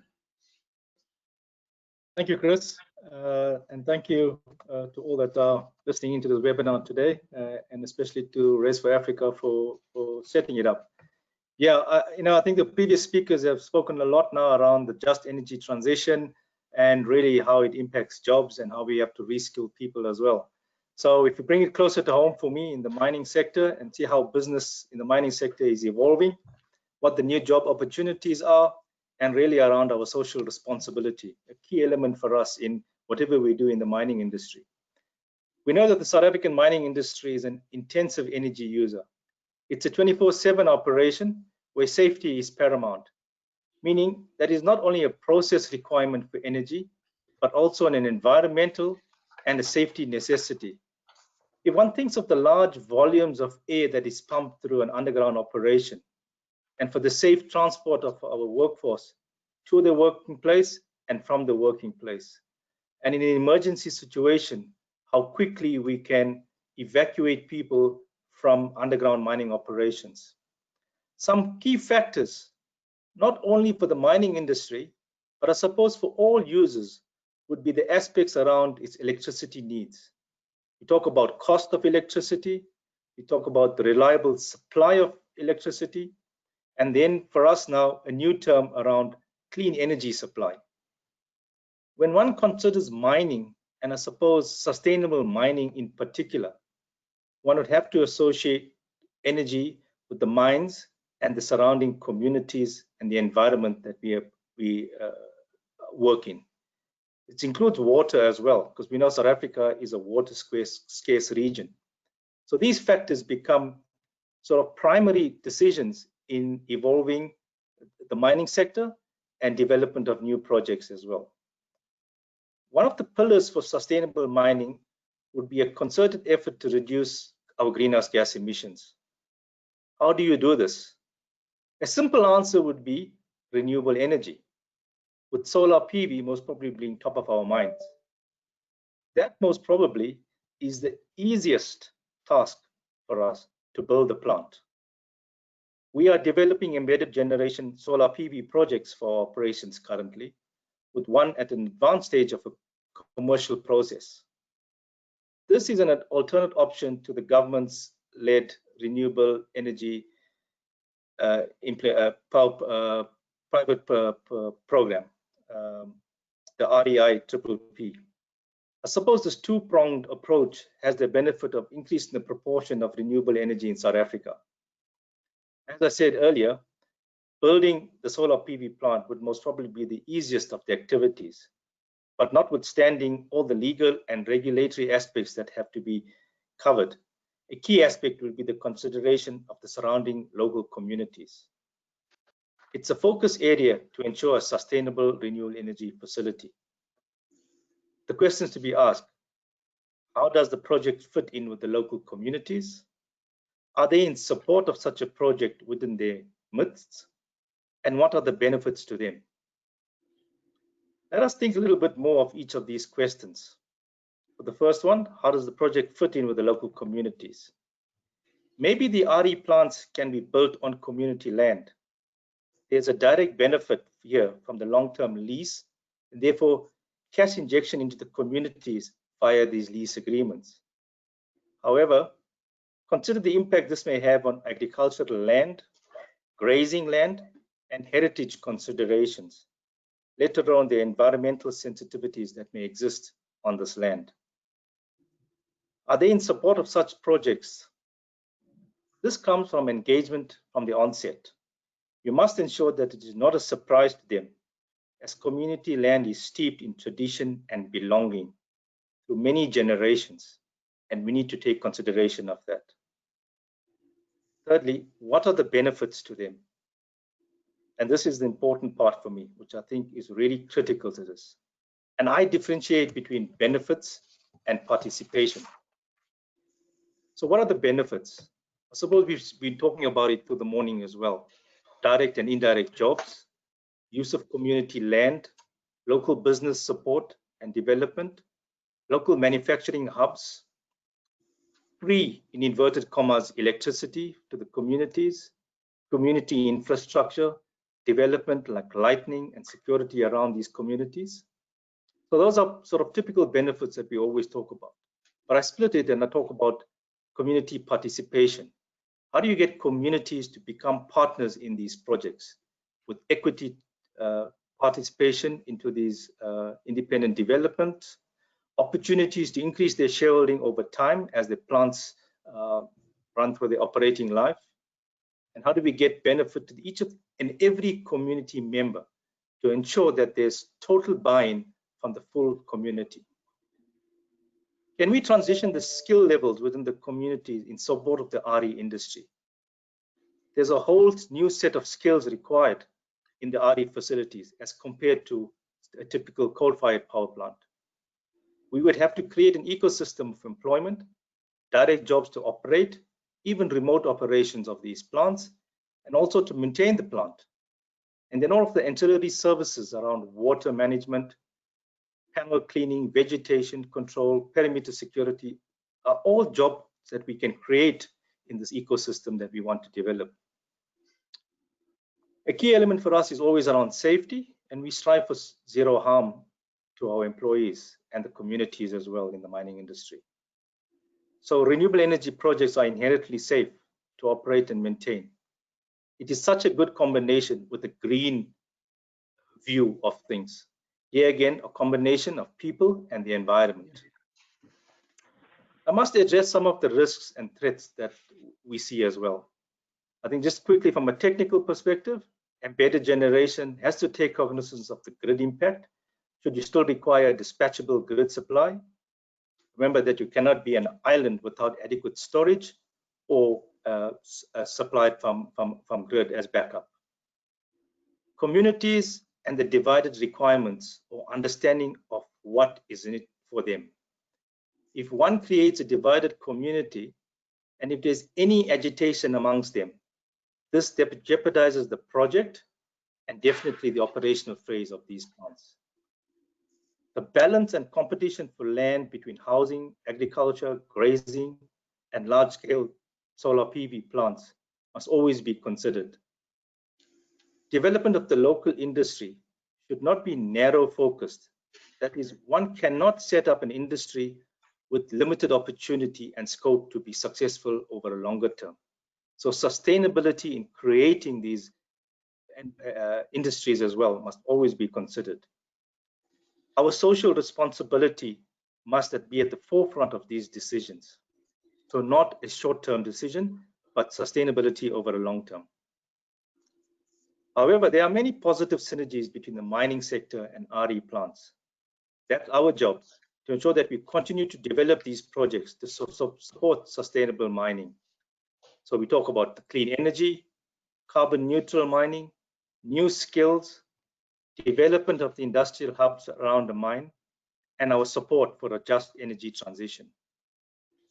RE plants are now widely accepted technology to transition the energy generation mix towards zero carbon emissions. All of this in supporting and reducing our effects on global warming. The mining industry is well placed to benefit from the successful development of the solar energy industry. It should serve as a catalyst for project developers to adopt industry best practice in the development, financing, construction, and operation of these RE facilities. As I've said, Anglo American Platinum has already embarked on the journey, and we expect to develop more of these facilities, but also totally in sync with what we do in the communities and how we build a sustainable program that has long-term benefits for all of us. Thank you for your interest and for your listening. Thank you, Chris. Thank you very much, Suren, and for keeping to time. We are running late. I'm sorry to tell everybody, but I just have not had the heart to stop some of these fantastic presentations by being too ruthless. But thank you, Suren, for those insights, and it's heartening also to see the mining industry taking up the challenge of green energy, of reducing their demand from the grid, and thereby reducing CO2 emissions from coal-fired power stations. Even though you're in the coal business yourself as a group, it's a tough world, but I think the far-sighted mining industry have identified long since the need to transition to the new green mining economy. So thank you for that, and it's now my pleasure to introduce our next presenter, and I hope I've got the pronunciation right, Retumetse Molatuane, who is the Program Manager, Climate and Energy from the National Business Initiative, and is the Program Manager for Climate and Energy. So before joining the NBI, Retumetse worked for 6 years at the South African Department of Environment, Forestry and Fisheries, that's DEF. We had a speaker from DEF as our first presenter this morning. She's worked there as well, and as the Director for South Africa's Mitigation Response Analysis, Retumetse has led the review, analysis and reporting of progress in the implementation and effects of key mitigation actions to South African and international audiences, including mandatory reporting obligations under the United Nations Framework Convention on Climate Change. So great pleasure to introduce you, Retumetse. I hope I've got your name right. It's not easy on my tongue, but over to you. Thank you very much, Chris. I hope you can all hear me well. It's a great pleasure to join you this afternoon, and I've also been very interested in the various presentations that have taken place.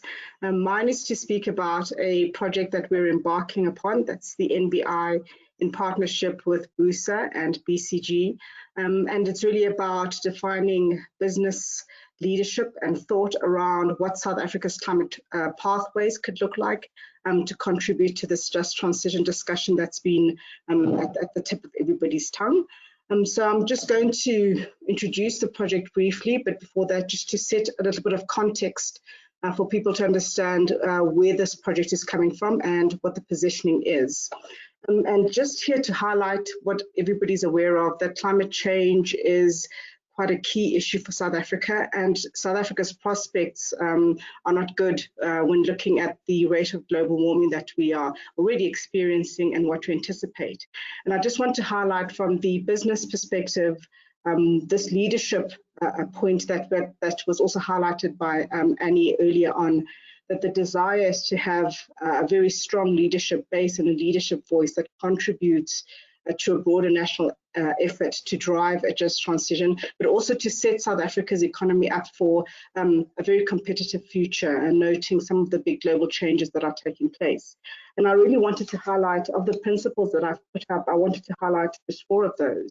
The most important being about having a facts-based and objective approach to this work about what is a just transition and what is it going to look like from South Africa. And so moving beyond a lobbying position, but really to be informed by the facts and the figures that some of the presenters have already shown us today. The second component is about being ambitious. We understand the level of action that's required from South Africa and the world as a whole in responding to climate change, to reduce climate impacts going forward, but also to mitigate emissions coming from several sectors that are represented today and have already shown leadership in this regard. And just to emphasize that we need to move beyond repackaging of current efforts. So there are a number of efforts that are already underway, and the emphasis there is really to build upon those, but to recognize that further action is required, and is required from all of us, including the business sector. And just coming to that point, it's about unity. So understanding all the different streams of quite a complex system that represents South Africa's economy and society, and we really need to come together. And from the business perspective, this is what this project is trying to do, and to bring together all those key industries and sectors to contribute to the South African voice and to shaping a competitive future for us all.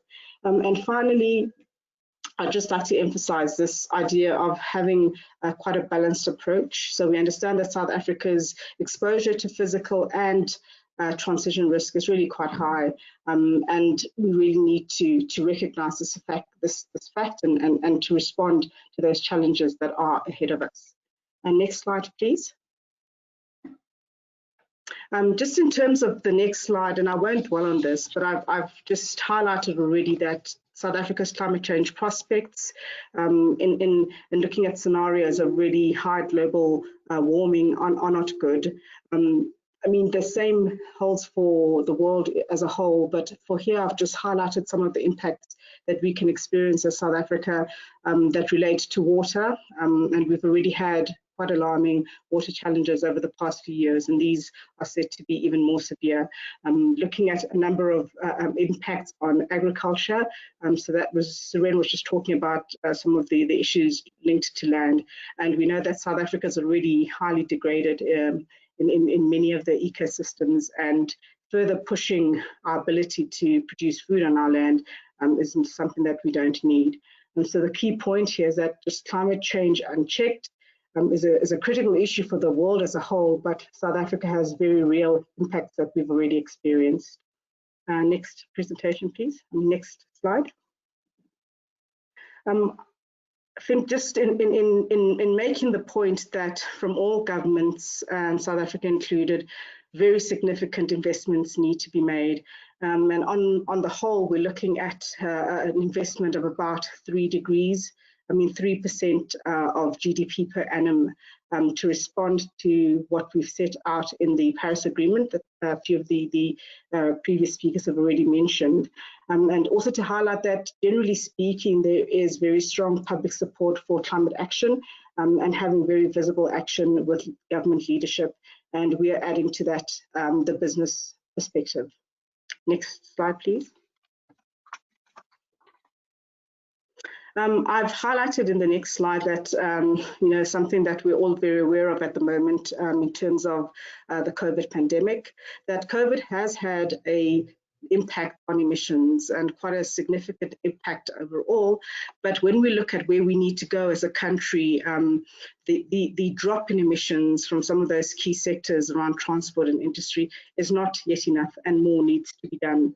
And in response to this, please go to the next slide. Just to highlight that many countries have already taken this opportunity to almost accelerate that green transition. I mean, many of them have had a good basis already, but to take this opportunity where such stark structural change is needed in many economies to build in a green recovery as part of boosting the economy, but also entrenching longer term sustainability in economics. Next slide, please. And you can, so what does this mean for South Africa? In order to make a fair contribution to this 2-degree pathway, as the Paris Agreement refers to, South Africa needs to cut its emissions considerably. And we've used 2050 as the time frame here, which is the commonly adopted one. And we're looking at a 75% drop in emissions by that time, which is something very difficult for South Africa, just considering the structure of our economy and where the emissions are located. Next slide, please.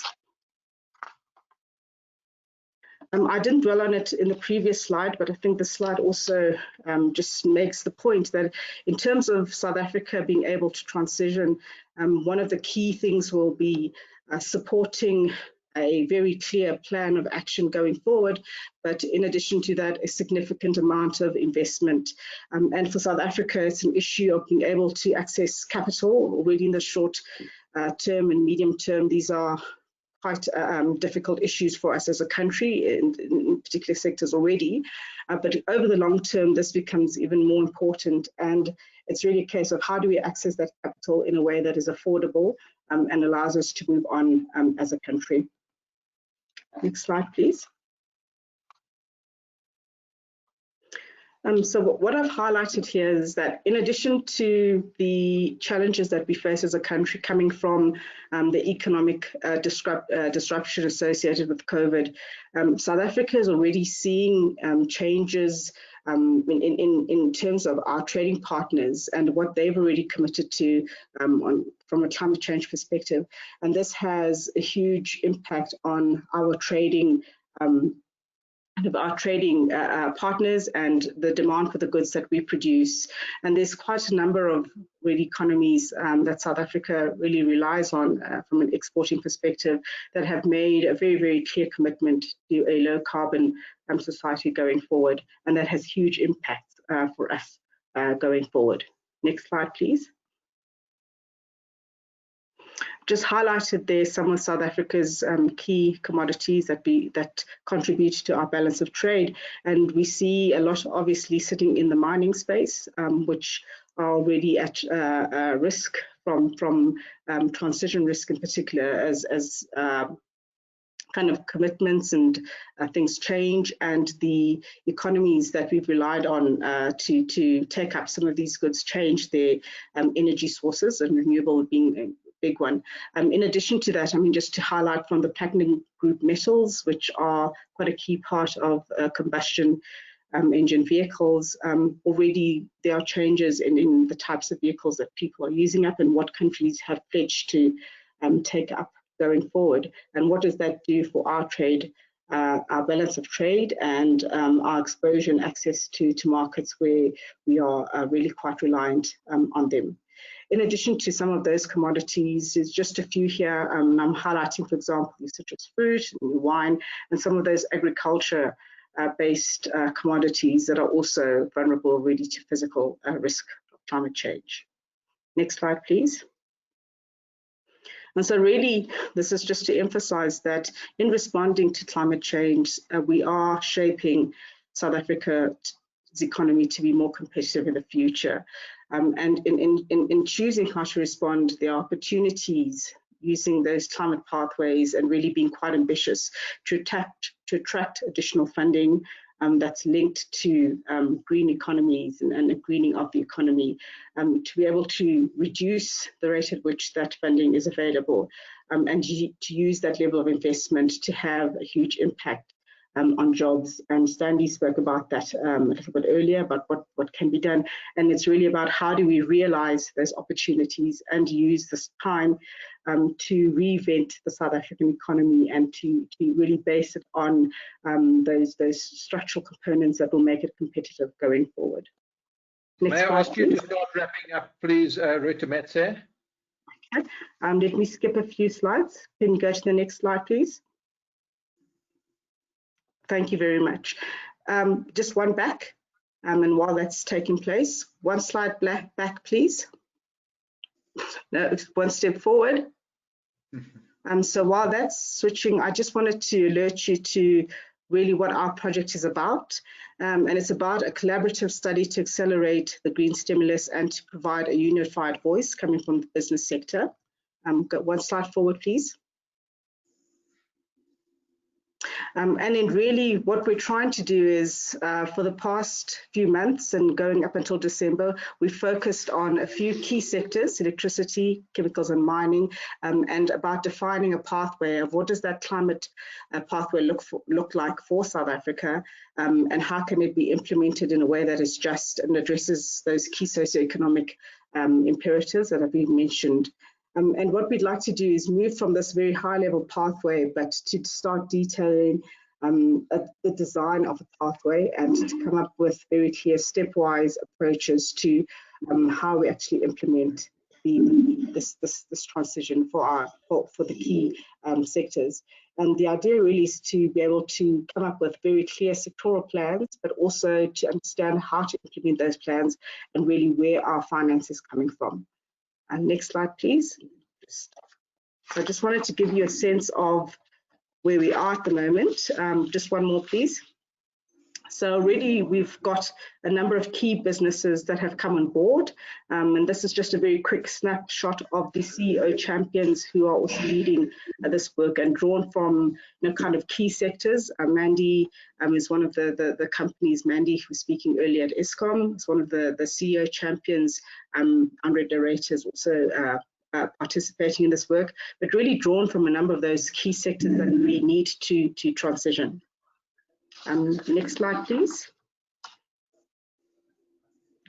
And next slide. And I just wanted to give you a quick idea of what the key outputs are for this first phase that we're looking at until December.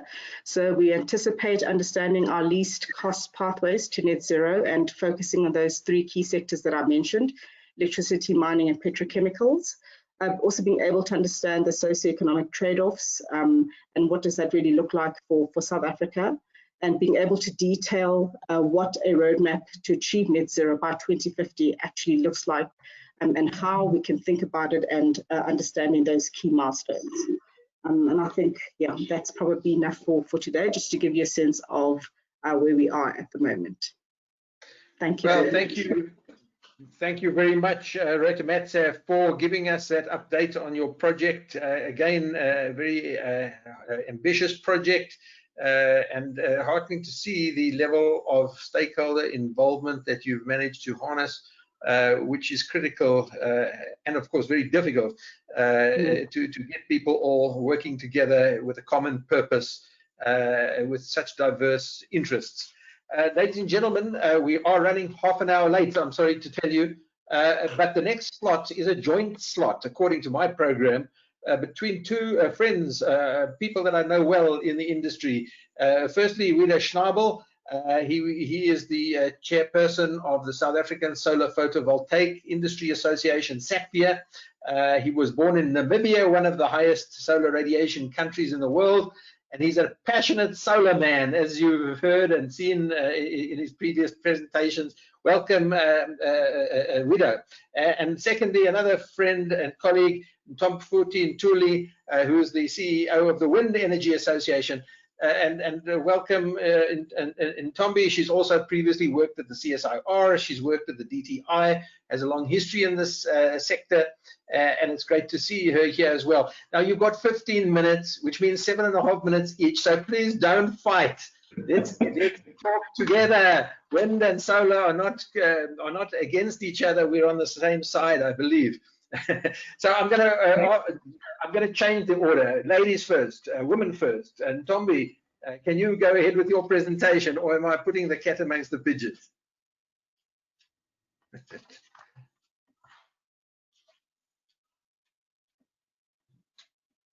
Over to you, Ntombi, if you can switch on your mic.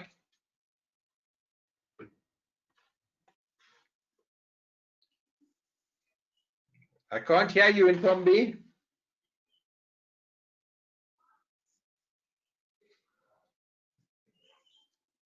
Still nothing, Ntombi. You know, maybe we should change back to Wido. I think I put the cat amongst the pigeons. Can you change to Wido while we sort out the sound problem with Ntombi? Sorry for messing up the whole program. I must have messed the whole program up. No problem, Chris. And by the way, Ntombi and myself are good friends, and also the associations are good friends with each other. So you have got that confirmation from us that we will share these 15 minutes equally. The clock is ticking. The clock is ticking. I know. And I think many of these things that I wanted to say have been said already, and therefore I think it's Tommy, yes, we can hear you, but we've switched back. So let me quickly do 5 minutes, and I'll give you the rest. So I've just would like to emphasize on the bold leadership that is needed, and I think Annie has referred to that, and others, that we really have to go much quicker. So what I'm saying is, you know, wake up, South Africa, the sun is shining, and yes, the wind is blowing, and these resources come for free. They are there, and we are blessed with them. And my call to South Africa is really to take those resources, and especially the mining industry, and they are picking up on that, by the way, to take these resources and mine them. And even the agricultural sector can farm solar. And that's really where these things come all together. We have got this source, and South Africa being blessed, and yes, Chris, Namibia is, I think, second best after Chile. in terms of solar radiation, but Northern Cape is equally good, blessed with sun. So we have it all here, and we have it all over South Africa. That's the beauty. South Africa is all over. It has got very good solar radiations, and we can pick these things up and do them. What we need is really a much faster implementation. You said it earlier, there is too much talk, we need action. And if I look at our IRP, which was gazetted in October last year, 2019, by the way, we're in September now, so it's a year later, and we haven't procured a single kilowatt hour to the grid. That can't go on like that. And that is really my call, that we really move faster and bolder in this energy transition. And it's exciting to hear today all those initiatives in skills development. And in my previous world, I was very much in the skills development in the IT sector. And I love that engagement and that passion that we see here from the CETAs. And Paul has, I could see there's so much energy in there, most probably solar energy, to drive this skills. And it's really good to see how this all comes together. So let me bring my short presentation here just to a few points where we need fast change and what is inhibiting us in terms of rolling out.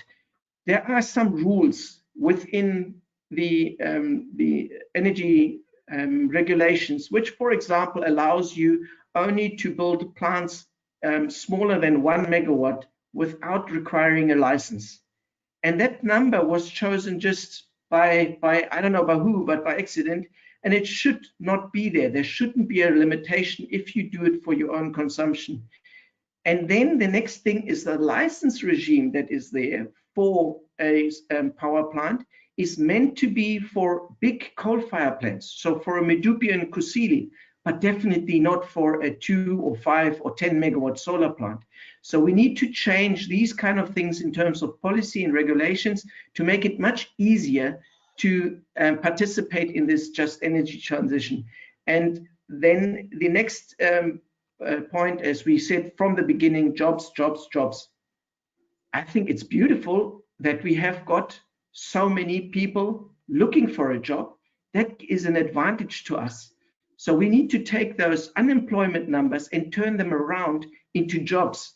And by the way, the young people are the ones that need the jobs for tomorrow.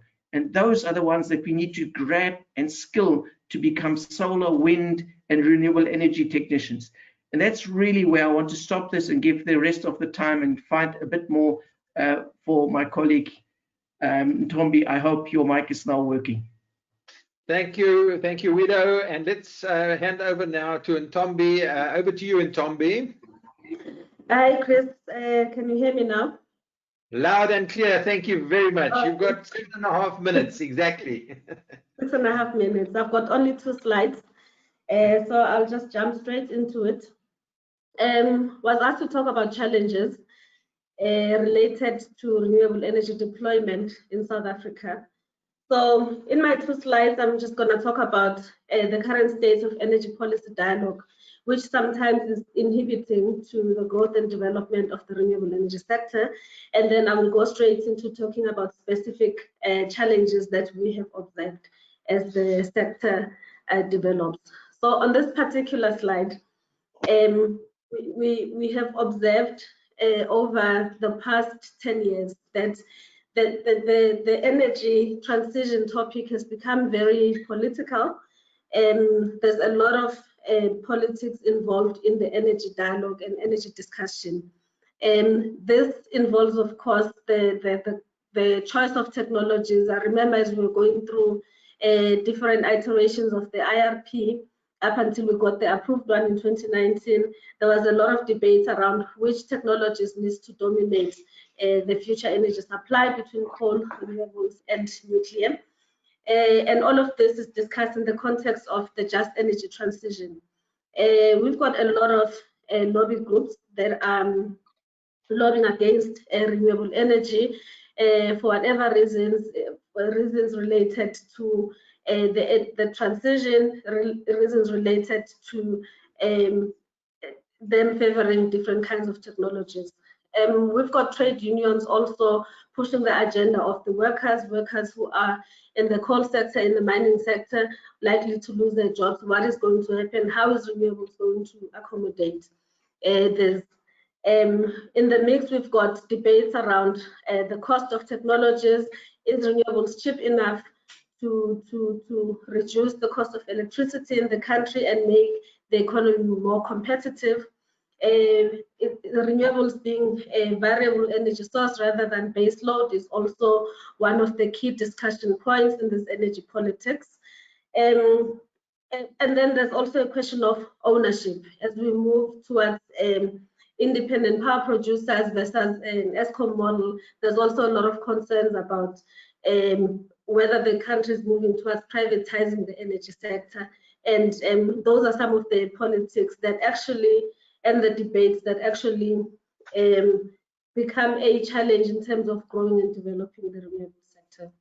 Next slide, please. Yeah, so in terms of barriers to renewable energy deployment, like I've already said, I think the biggest one that we have observed over the years is the political will and policy certainty. Political will in a sense that we've observed a change of ministers in the energy portfolio, quite a lot, and that actually creates a lot of uncertainty in the policy environment. IRP 2010 was due to be revised every 2 years, but we only got the next revision of the IRP only in 2019, which actually also contributed to a lack of procurement continuity since the last bidding round. The regulatory environment also contributing to a certain extent, and then we also have competing objectives within the government departments themselves. Whereas the trade and industry portfolio would like to see more localization, the energy portfolio would like to see less tariffs, and we need these two government departments to be more aligned to understand that for us to get maximum benefits in terms of localization and industrialization, we also need certainty in policy and making sure that we've got continuous procurement and avoid what we have seen in the past with the non-signing of PPAs. Second challenge is a single buyer model, where Eskom is a buyer. The entrance of the independent power producers in the energy supply space has become a challenge. We have seen this in the past when Eskom actually refused to sign power purchase agreements, citing different reasons, and that actually resulted in an impasse of about 5 years. And if we had an independent system operator, maybe that can actually be avoided.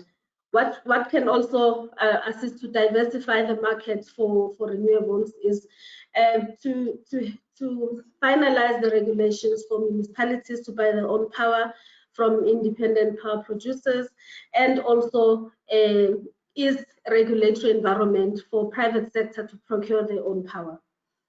That challenge, grid capacity and grid connection. So the availability of the grid in low resource areas, in high resource areas becomes a challenge, because you find that where there's grid availability, there's less resource, and so the projects are chosen on the basis of where the wind is blowing or when the sun is shining. And also the sector has experienced a lot of challenges with grid connection delays, which also affects the project's commercial operation dates. Some of the projects have been completed ahead of their completion deadlines, but they are still sitting and waiting for finalizing the grid connection. Permitting, to a certain extent, some delays with environmental impact assessment permitting, and civil aviation permits sitting with the CAA for a couple of years even, when the turnaround time is supposed to be only 90 days. So we've seen that as a challenge to continuous deployment. And then the other challenge that we have observed is funding availability. Funding for Black participation was highlighted quite a lot in our webinar last week as something that the country needs to look into, the banking sector needs to look into, and also the financiers' requirements needs to be in sync with the government objectives in terms of transforming the energy sector on the ownership level, but also on the localization level. There's also issues with regards to government guarantees, whereas in the past we've seen these PPAs being backed by government guarantees. There's a lot of questions about if that trend is going to continue, and that actually is something that will secure the investor confidence in investing in the renewable energy sector. I won't talk much about the skills availability. I think Mpho has covered that quite extensively in her presentation and also in the CSRR presentation. But what we've observed as a challenge is we have a stop-start of procurement, that we tend to lose skills to other construction sectors. It would be ideal to have this construction program running into another so that we can maintain the skills that we've absorbed and trained within the sector, and we can actually keep those people employed for the next 10 years, especially in the wind sector, because we have an allocation, a solid allocation from 2022 to 2030. So that's just in summary, Chris. I think I haven't run over my 6 minutes, and thanks, and back to you.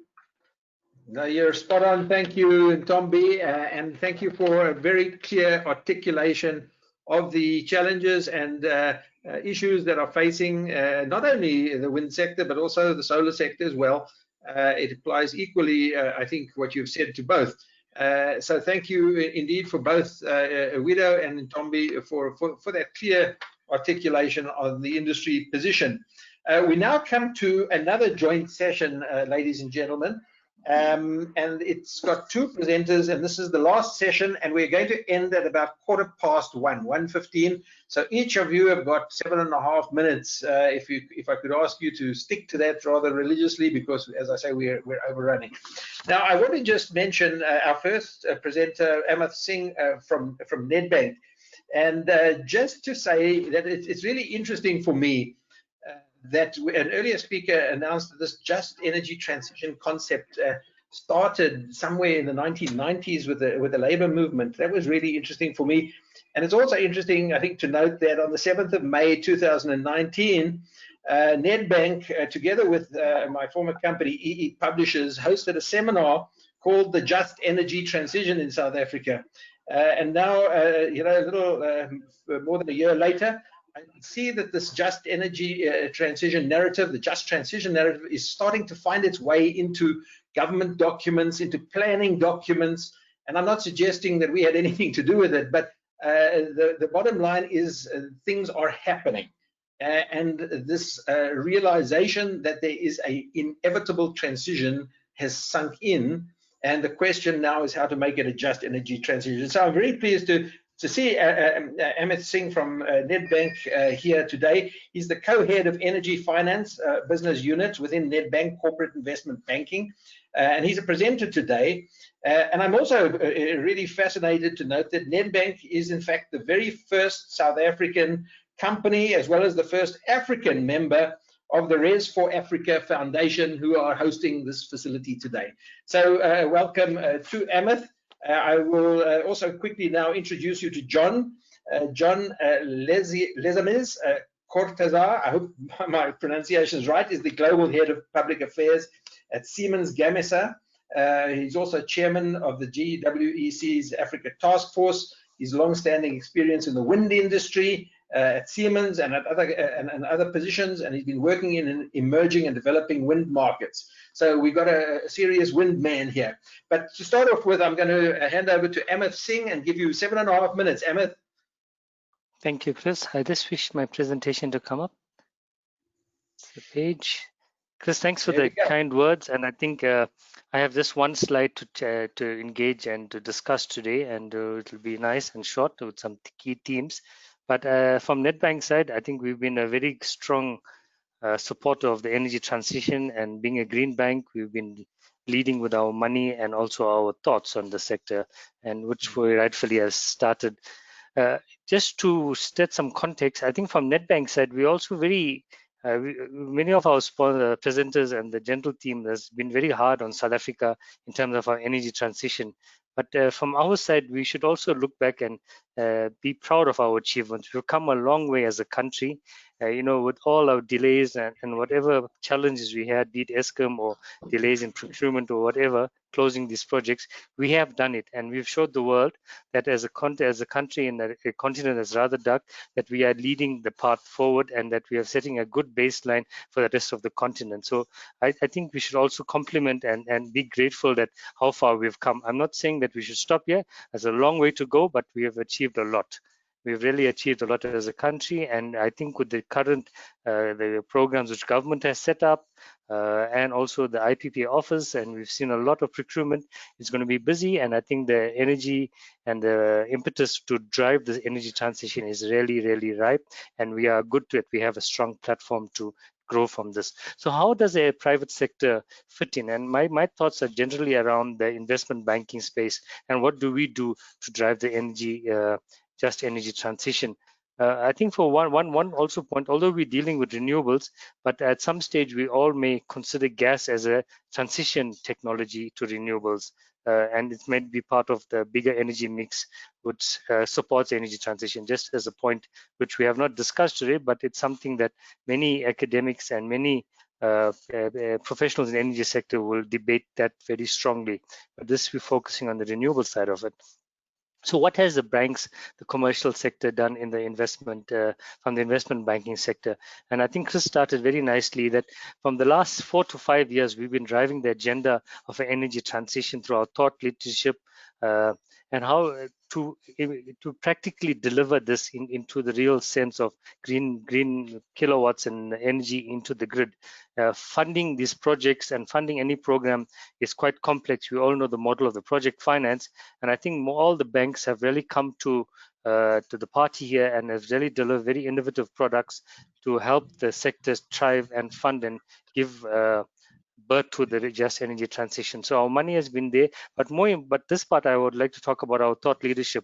And part of our thought leadership, many of our institutions have started with, for example, energy policies. And initially when the coal program was out, and many of us withdrew from our participation from the coal program because we knew that the energy transition has to happen, and supporting those types of technology was not right for the country. So our boards, through our AGMs, through our shareholders, we've all established fantastic energy policies which really supports the energy transition, just energy transition in the world. Then the second point I was talking about funding this energy transition.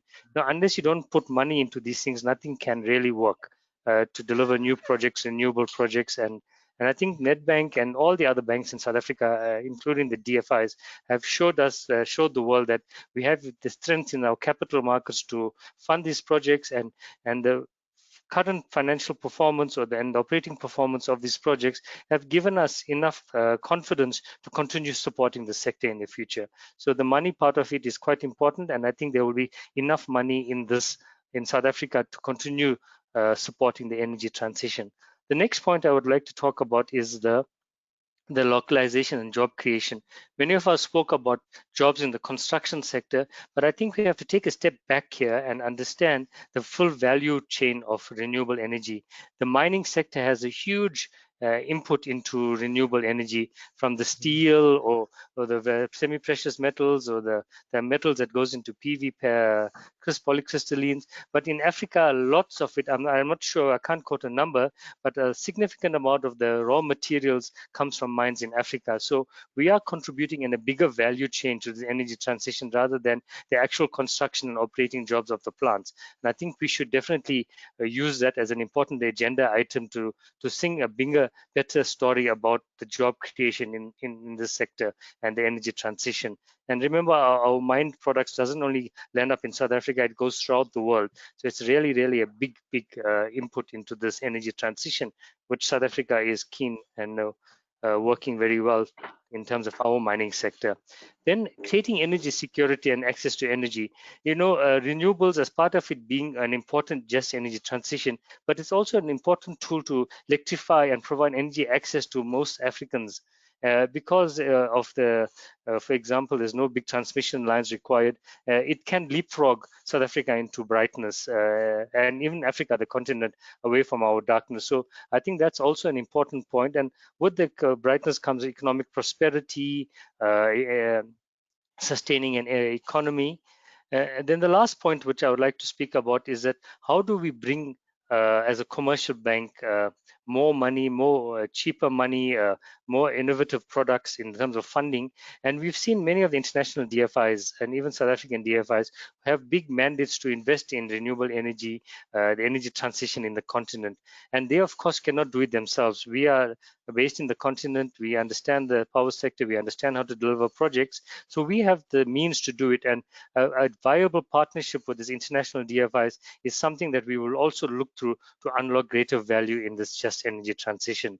So the commercial and investment banks, the private sector has a huge part to play in delivering this energy transition. And of course, money plays also a critical ingredient in this. So the money is there, the programs are there, and I think it's just a matter of time that we'll see this whole energy transition take effect. Chris, I hope I was within time, and I would like to thank you for chairing this session. 100%, Amit, and it was great having you to give us that. And it's wonderful to know that money is not the problem. There are other issues, but money is not one of them. In fact, to harness green finance, South Africa is a low-hanging fruit, and there's a lot of interest in financial markets to fund the green transition with an accelerated decarbonization in South Africa. So good to hear that message from you, Amit. So now it's my pleasure to hand over to John. John, I hope I didn't butcher your name. Let me try again. John Lesemiz Cortazar. It was perfect. It was perfect. Seems that you have double nationality, even Spanish. I will grant to you. Over to you. Yes, thank you very much. I don't know if you could please put my presentation on the screen. Thank you. Yeah. Okay. Let me go through the presentation and quickly just brief numbers about Siemens Gamesa and what we can bring, the experience that we can bring on board to support the energy transition that South Africa has currently as a priority on the agenda. We are one of the global leaders in the wind industry. You will have this presentation available, as Roberto was saying at the very beginning, so I don't want to go into the details, but we have been in the sector for more than 30 years.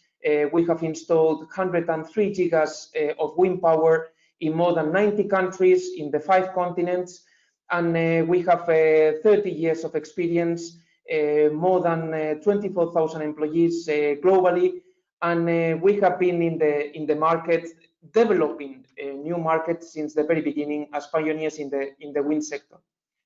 As regards to Africa, if I may jump into the next slide, please. Yes, you can see our experience in Africa. We have been leading the energy transition in Africa since 1999. We are present in 8 countries in Africa. You can see, of course, that we are in South Africa as well since 2014. We have a market share of 55% in Africa, while 35% market share in South Africa. We have been in the country since 2014.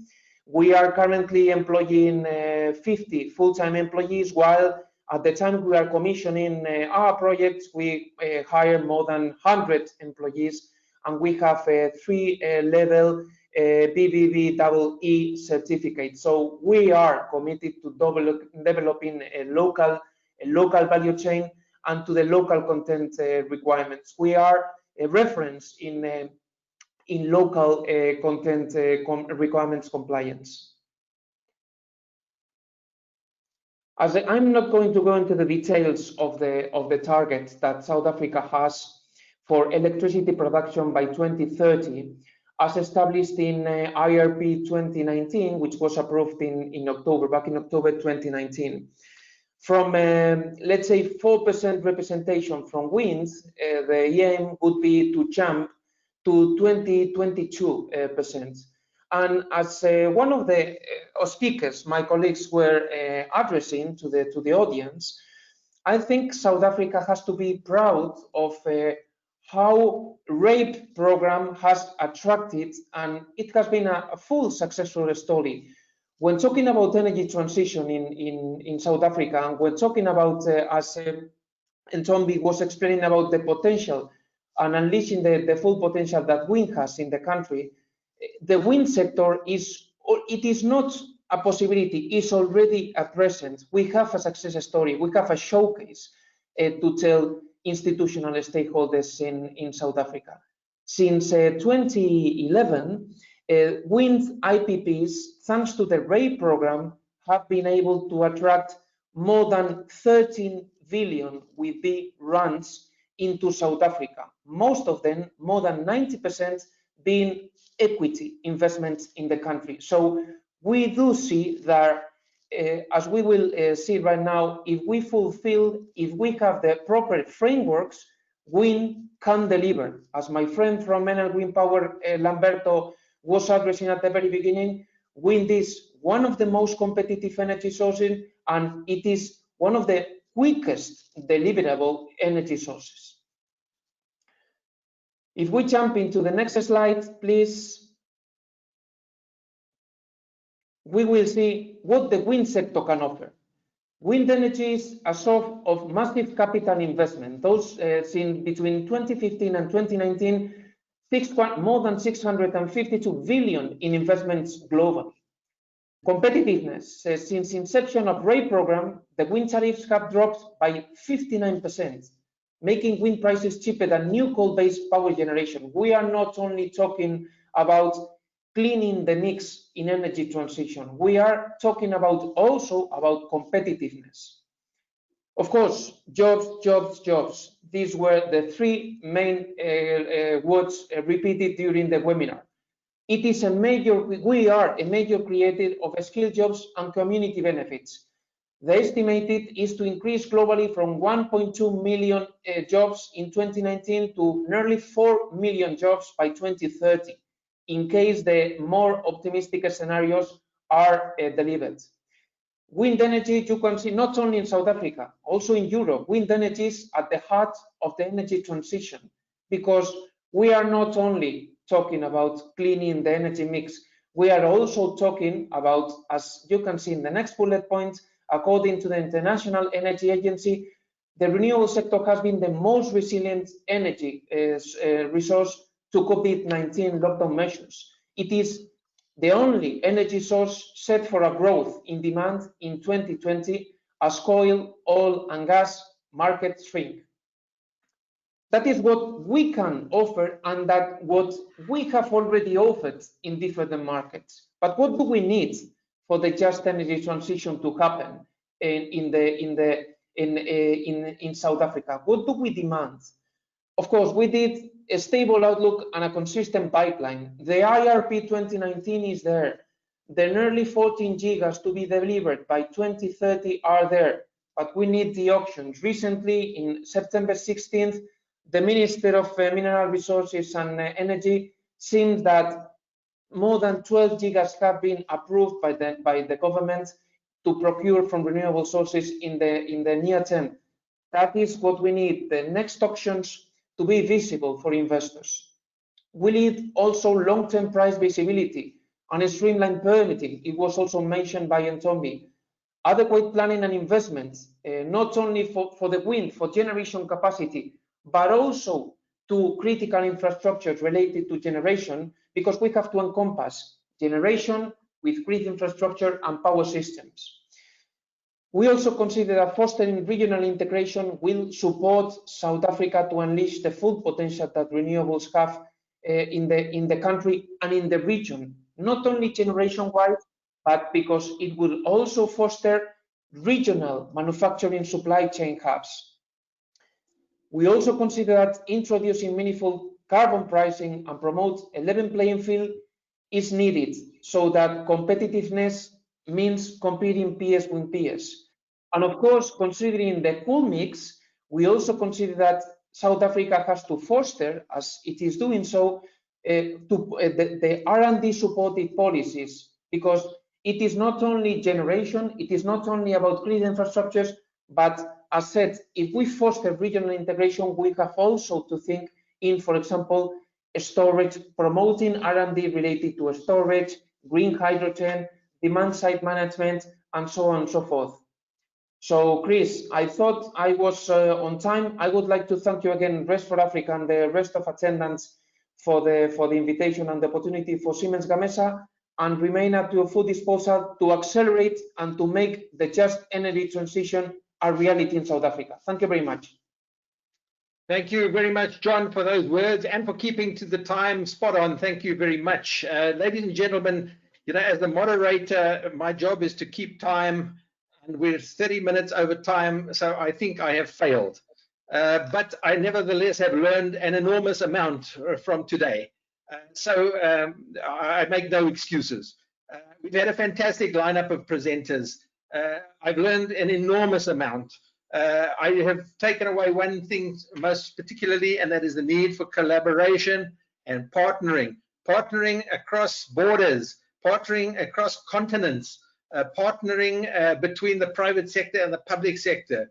All of these things are absolutely critical if we are to succeed. We cannot do this alone. South Africa cannot do it alone. We need to be part of the real world, and we welcome the participation and support, not to tell us what to do, but to share the experience and knowledge so that we can adapt this knowledge to our own purposes. I think I've said enough. I don't want to steal the thunder of others. I want to now hand over to Antonio, but in conclusion, say thank you everyone for joining us today, as I hand over to Antonio to do the wrap-up. Thank you very much, Chris, and good morning, everyone. We are finally at the closing session of this webinar. That it was very long, but I have to say that it was very full of content. We shared a lot of knowledge among us. So actually, let me take the opportunity to thank all the speakers for their inspiring speech, but also all the participants that stayed with us so far after 3 hours. So thank you very much. As Mr. Vigotti was saying at the beginning of our speech, this is our first webinar in the country. And let me say that it was a great start to our involvement in the country. Clearly, this is only the beginning of our activity. We will be organized much more events and activities, still on this topic of the just energy transition, but also on much more different ones. Just to give you a few details, as a follow-up of this webinar, and starting from the output of the study presented today, we will set up a reskilling lab in order to provide a training program and give a contribution on the reskilling activity in the country.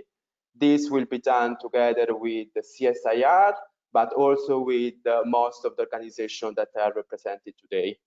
On the other hand, we are also, let's say, proceeding with the studies on the different topics related to the adoption of renewable energy in the country. So just to mention some that will be present in future activities, in future webinar, we are doing some studies on the decarbonization study with an horizon of 2030 and 2050, a study on the optimal localization of renewable plants, taking into account all the constraints, availability of the resource, a study on divisionalization with a specific focus on the transmission, and a new one that we just started now on the CNI market, highlighting opportunities, but also the current barriers that you are experiencing.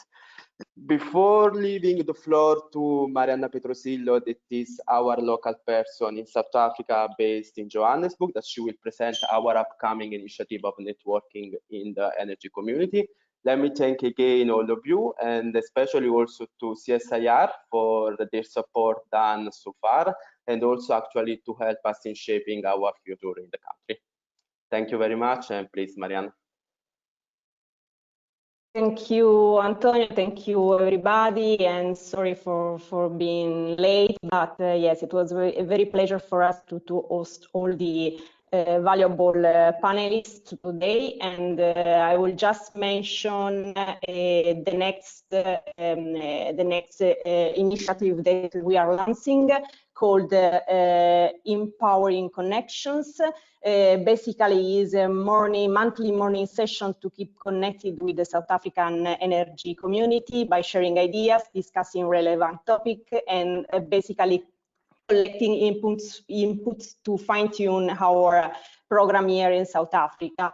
The format is very easy. Every session will be anticipated by a newsletter and based on a brief inspirational speech held by one of you. But the main space will be once again for the discussion. In line with the participatory spirit of this initiative, we decided to take the occasion of such big audience to let you directly decide about the subject of the first empowering session. We know that we are the time is gone, but you will find a very quick instant poll inside the chat facility of GoToWebinar platform, and we will be very grateful if you would to choose one of the proposing subject for our first Empowering Connection virtual event. Thank you once again. I let now the floor to our secretary, Mr. Roberto Vigotti, and see you soon.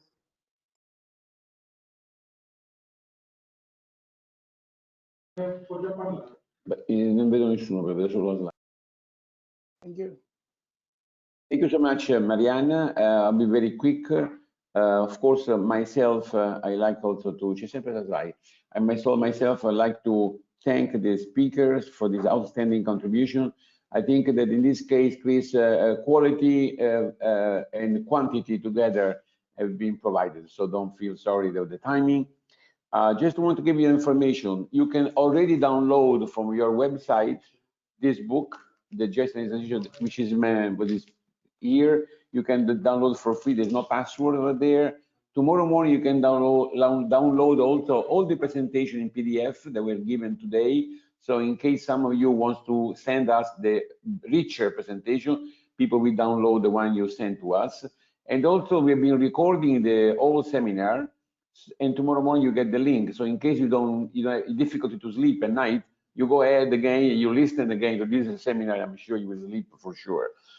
I want to tell you that also the topic of the next year flagship will be exactly this one: jobs and social impacts of just energy transition. We are discussing with IRENA, and Xavier knows that with Rabia, to make a flagship publication on this issue, because this seems to me the most important issue for the transition everywhere, not only in South Africa. So we'll be coming back, and certainly if we do make this happen, the South Africa case will be a full chapter of this book. So thanks to Antonio, thanks to Mariana, thanks to Chris. I hope you'll be back with us. And because we Italian like spaghetti al dente, I have to close you, because otherwise my spaghetti will melt down. Thank you so much to all, and have a nice day, and thanks a lot. Arrivederci. Arrivederci.